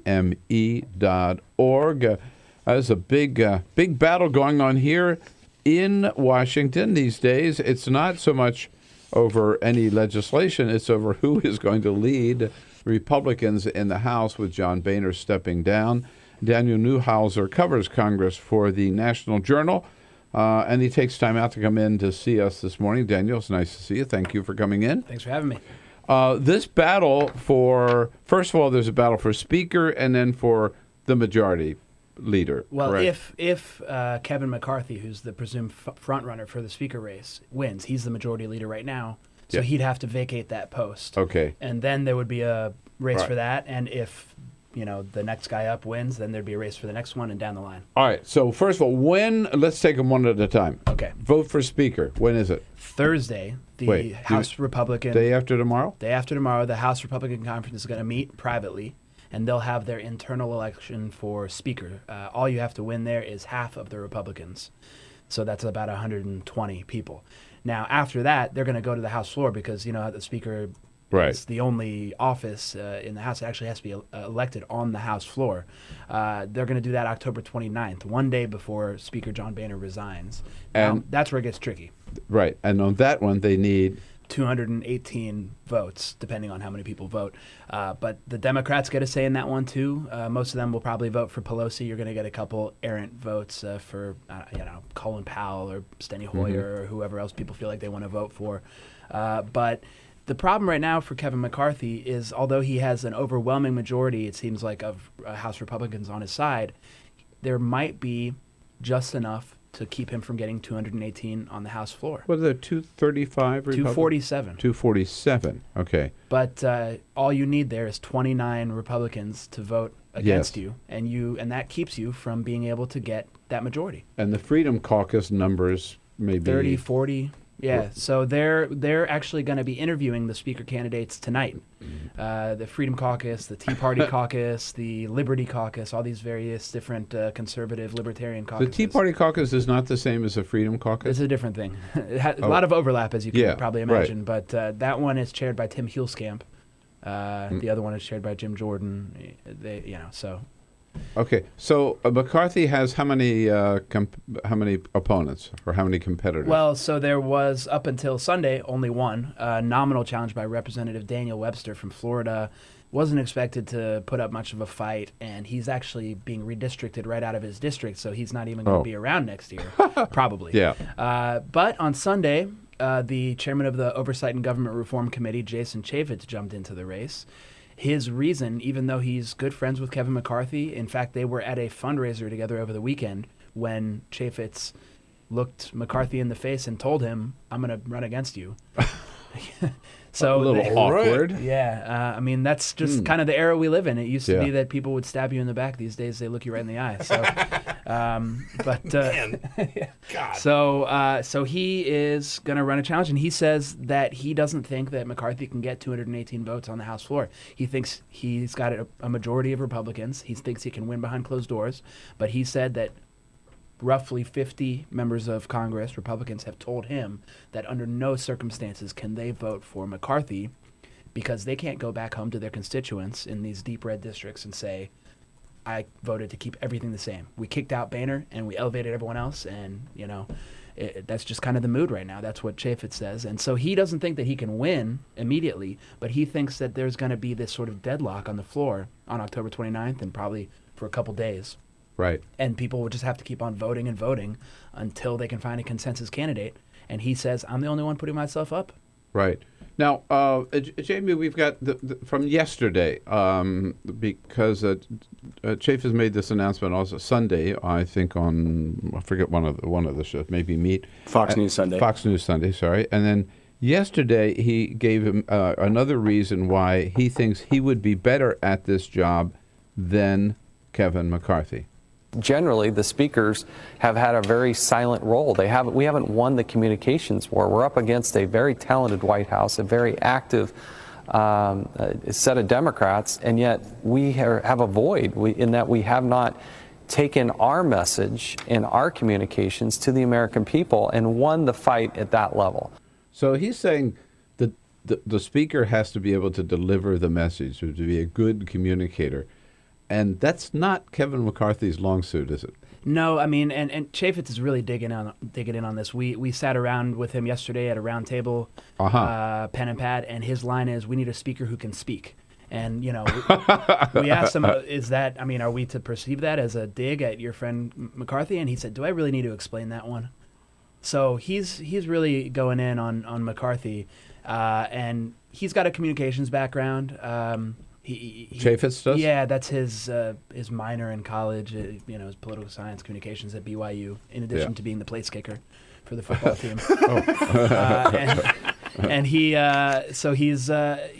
saying, I can be that face who can not only unite the moderates and the conservatives, but I can deliver our message. I can be convincing in a way that McCarthy can't. And it's interesting because this is coming right after that Benghazi flub. Right. That I'm sure everybody's heard about by now. Just today, Hillary Clinton put out an attack ad against Kevin McCarthy specifically for saying that, essentially implying that the Benghazi committee was put together only to attack Clinton politically. So I think Chaffetz is trying to offer himself up as a counter to that. Yeah. Well, McCarthy, he used the word that nobody ever heard of before about Hillary, that she's untrustable. It's just classic, right? Kind of a Bushism, if you will. They misunderestimated me, right? For those who haven't, here is the ad Daniel just told us about. This is Hillary just pointing out that this whole Benghazi, and she says she's still going to come, she's still going to testify, but McCarthy did sort of rip the mask off the Benghazi hearings as to what it's all about, and Hillary takes advantage of it in this little ad. The Republicans finally admit it. Republican Kevin McCarthy saying the committee investigating Benghazi and Clinton's emails was created to destroy her candidacy. Everybody thought Hillary Clinton was unbeatable, right? But we put together a Benghazi special committee. What are her numbers today? Republicans have spent millions attacking Hillary because she's fighting for everything they oppose, from affordable health care to equal pay. She'll never stop fighting for you, and the Republicans know it. I'm Hillary Clinton, and I approve this message. So let's say if this speakership thing goes, if McCarthy does win, then you're right, the majority leader. And who's running for that? We've got Majority Whip Steve Scalise from Louisiana and Budget Committee Chairman Tom Price from Georgia. Two Southern Democrats, both pretty conservative. Two Southern... Republicans, yes, excuse me. Yeah. That would make it more interesting, though. Who are both... align themselves pretty highly with the conservative wing of the caucus. Steve Scalise only won, this last cycle, his election for leadership, by running as the alternative to the current candidates. He beat out, the chief deputy whip at that time, Peter Roskin from Illinois, by saying we need a Southern voice at the table, we need a conservative, and we need a fresh face. Yeah. Now, interestingly, about a year later, he's no longer the fresh face, and there's somebody else who wants to be the fresher face. So things move pretty quickly. And has John Boehner endorsed? He has not endorsed. He's keeping pretty quiet. The only thing that he has said is he thinks that Kevin McCarthy would be a good speaker. Mm-hmm. And what he did do, which I think is being perceived at least by some as a non-endorsement of either candidate, is he delayed the election. Originally, all of these races were supposed to happen on Thursday. But now he's postponed the majority leader election and any other elections that could happen then. If Scalise wins, his seat would become open too, and there's a couple candidates vying for the whip position. So we're first going to do this procedure on the floor to elect a speaker, and after that, Boehner said the new speaker will set an election date for the rest of the elections. And so while the Republicans are fighting over each other for each one of these offices, what are the Democrats doing? I can only imagine watching with glee. Standing on the sidelines and just letting them take each other on. Yeah, right? I mean, exactly what they ought to do. You'll remember when stay out of it. When this motion to vacate. I mean, the whole reason that Boehner is resigning essentially is because if he was going to stick around, somebody, we don't know who, but somebody was inevitably going to put up a motion to strip him of the speakership. I don't know if they would have won or not, but it would have been embarrassing. It would have been the first time in over 100 years that happened. So at that time, there was a lot of sort of questions about what Democrats would do. If they all kept out of it, voted present, then it would have only been up to Republicans. And, we were asking around, and they said, we're kind of loving this. We're just going to let them eat themselves from the inside. All right. Inside news of the inside look at the Capitol here. What's going on with Daniel Newhauser from National Journal. We'll take a quick break and be right back. And also, we're going to check in right after the break on the situation down in Columbia, South Carolina. Follow us on Twitter @BP Show. This is The Bill Press Show.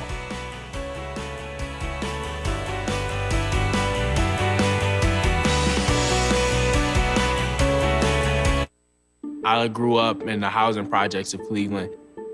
I didn't even know that life could be any better than it was. Education for me has been a way to get away from the agony of what was normal life. I want to be able to impact the community, not just look back on where I came from, but to reach back to where I came from and pull some people up with me. My name is David, and I am your dividend.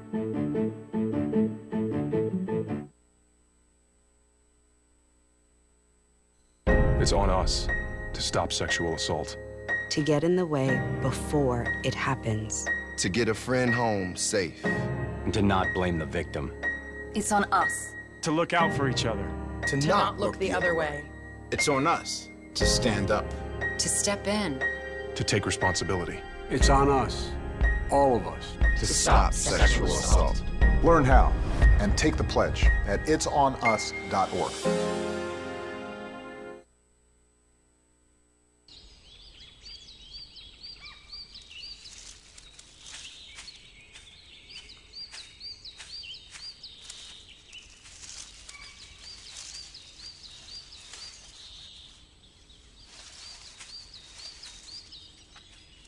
At Earth Justice, we defend the environment in the courtroom. Join our fight. When you take a seat, you take a stand. Earth Justice, because the Earth needs a good lawyer. Hey, Free Speech TV world, it's Mama and the Mooks here at the Stephanie Miller Show. Hello. Good morning. You know, Seinfeld was about nothing. I think the Stephanie Miller Show is about everything. A little bit isn't it? everything. Yeah, a It's little bit. kind of everything like thrown into a blender and we hit frappe. Right. With wine poured in. Right. Senators, fart jokes, politics, pop culture, entertainment. Drinking. Drinking, random stray thoughts.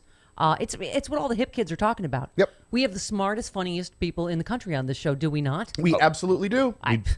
Right? Our sexy liberal army of callers call in every day to tell us all about it. There you go. And some right-wingers that Travis particularly enjoys talking to. They're my favorites. Okay. You can watch us every weekday from 9 to noon Eastern or 6 to 9 Pacific, which is really early.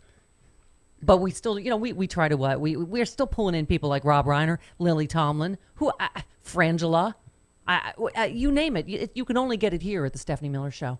Mama, Mooks, fancy celebrities. And everything. And fart jokes. Free Speech TV.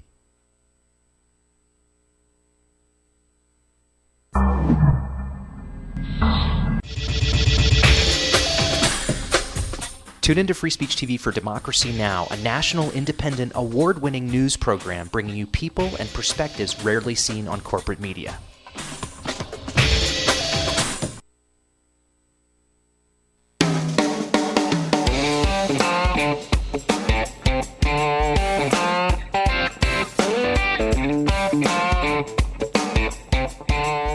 Streaming live video right now at youtube.com/TalkerTV. That's TAWKR TV. This is The Bill Press Show. It's 13 minutes now before the top of the hour. Here we are in our studio on Capitol Hill in Washington, D.C. Daniel Newhauser from the National Journal in studio with us, plus the rest of our team here. We have seen so many stories and videos of this horrific flooding down in South Carolina, particularly in the Columbia, South Carolina area.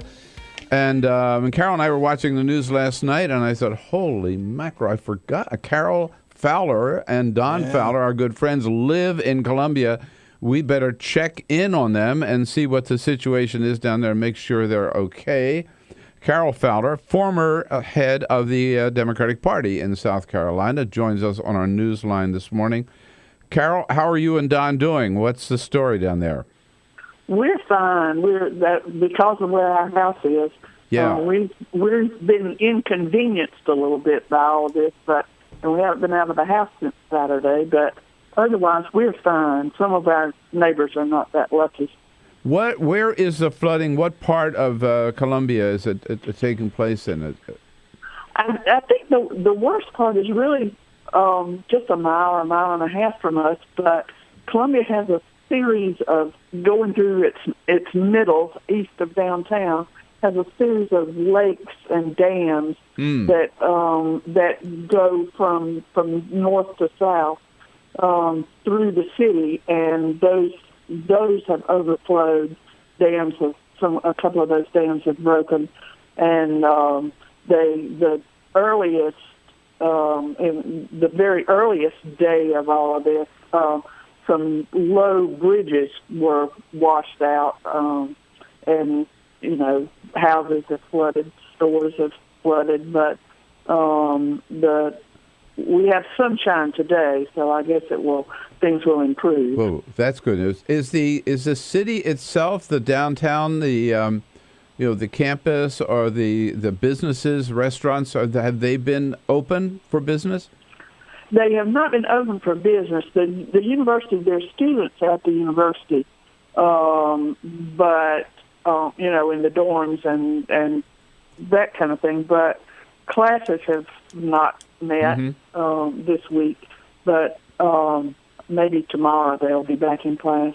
The stores and restaurants that are in the actual downtown area, I don't think has been damaged, but that is not the worst area. But I don't think many places have been open, and they've asked people to stay off the roads because we have a lot of little bridges and things that are damaged. I saw that last night on the news. I was going to ask you about that, where the I guess it's the governor or the mayor, maybe, who ask everybody, just stay in your house, right? Just stay off the roads and stay out of the way. Exactly, because there are workers out trying to get things done, and they wish that people wouldn't be out driving around. And one issue that we've had all over the area is the lack of water. Right. Yes. There's damage to the water system. We have ours back. We just had about 24 hours without it, but everybody has to boil their water, and I think in a lot of places they don't have it back, and I think there are people who don't have power back yet. Right. Well, we're thinking of you, wishing you well, and wanted to check in. So I hope the sunshine remains and things dry up, and you're soon back to normal down there. Thanks, Carol, so much for taking time out for us. All right, Carol Fowler, former Democratic chair, South Carolina. Yeah, the stories down there have been and there are 11 dead, I think, in the flooding. 1,000-year flood is what they're calling it. Daniel, back to the Capitol. The big substantive issue they've got to deal with. They passed a continuing resolution until December 16? 11th, is it? December 11, right? At which time it's all going to come to a head again, right? And the president has already said he's not going to sign another short time thing. Right. So are we heading toward a government shutdown? It's always possible these days. And I got to say, hopefully and thankfully for the people in South Carolina, FEMA wouldn't be affected. So none of these that's mandatory spending. That's considered essential. So yes, right. Probably should make a note of that. But yes, it's always very likely we'll have a government shutdown. We have no idea who's going to be in power. We don't know, exactly how a Speaker McCarthy or a Speaker whoever else would handle this kind of issue. Jason Chaffetz, for his part, said yesterday that although he wants to leave it up to the committees, he does not personally want to allow a spending bill to go through that funds Planned Parenthood. Now, you remember this was the big fight that almost led to a shutdown this last time around. But on the good side of the ledger for people who want to avoid a government shutdown, Speaker Boehner has said that he wants to clean the barn before he leaves, and he is in talks, at least it's been reported, with the Obama administration on some kind of a budget deal. Members of the Appropriations Committee want to get that done. So he could do it on his way out the door. He could get this done and save the caucus or save the Republican Party from having to shut down the government again. Anything is possible right now. Yeah. I mean, it's completely up in the air. Right. Yeah. We know he wants to. He's been wanting a big budget deal for a while. Right. He's scaled back his ambitions, Yeah. and if only something like a Murray Ryan 2 or even just an omnibus bill that would continue spending for a year or so, that would probably help out his successors. Yeah, and help him out as he goes out the door in terms of legacy. All right. Yeah. Hey, Daniel, you got an interesting beat. Thanks so much for coming in this morning. All right, finding out what's going on there. We'll continue to follow that, and I'll be back with a quick parting shot. Thanks. Get social with Bill Press. Like us at facebook.com/Bill Press Show. This is The Bill Press Show.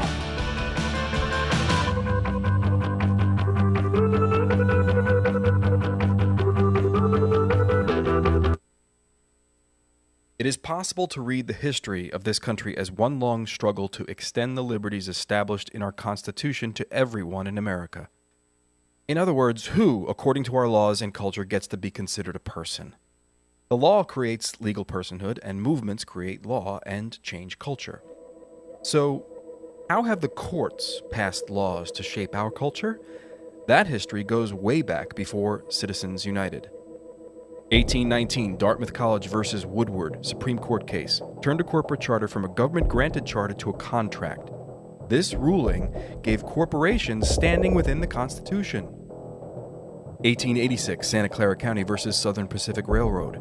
Though the court did not rule on corporate personhood, the decision was subsequently cited as a precedent to hold that a private corporation is entitled to the same 14th Amendment rights of due process and equal protection as human beings.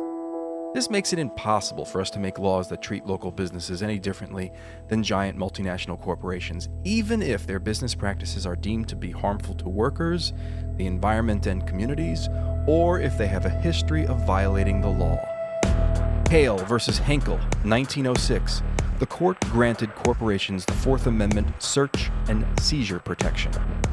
Dodge versus Ford Motor Company, 1919. The Michigan Supreme Court says the business corporation is organized and carried on primarily for the profit of the stockholders. Stockholder primacy is established.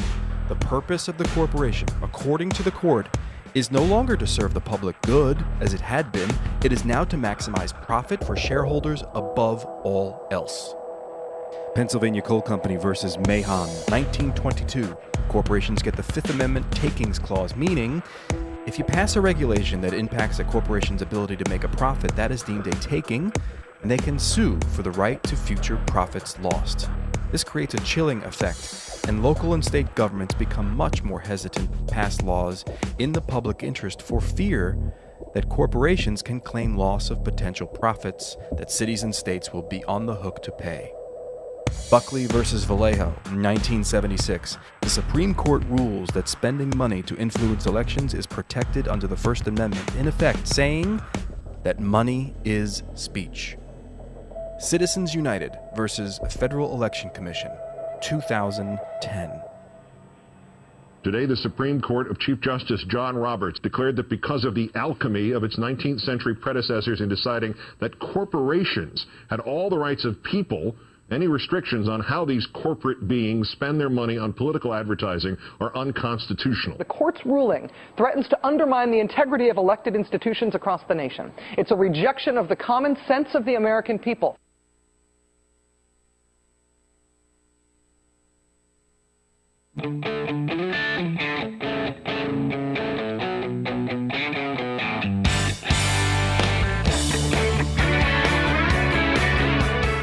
The Parting Shot with Bill Press. This is the Bill Press Show. Well, yesterday we lamented the fact that there was no politician willing to stand up and take on the NRA. Well, we found one. Hillary Clinton did it yesterday with a strong set of recommendations, a lot of them earlier suggested by Martin O'Malley, to be fair. Hillary's plan includes renewing the ban on the purchase of assault weapons, universal background checks, closing the gun show loophole by executive order, withholding guns from domestic abusers, allowing victims of gun violence to sue gun manufacturers, and getting these sane members of the NRA to form their own organization that would support common sense gun control measures. Hillary does not suggest repealing the Second Amendment, of course, nor taking everybody's guns. She's got a common sense plan to reduce the level of gun violence and save lives. She's willing to take on the NRA. Good for her. That's it for today, folks. This Come back and is see us the again Bill tomorrow. Press Show. We'll be looking for you.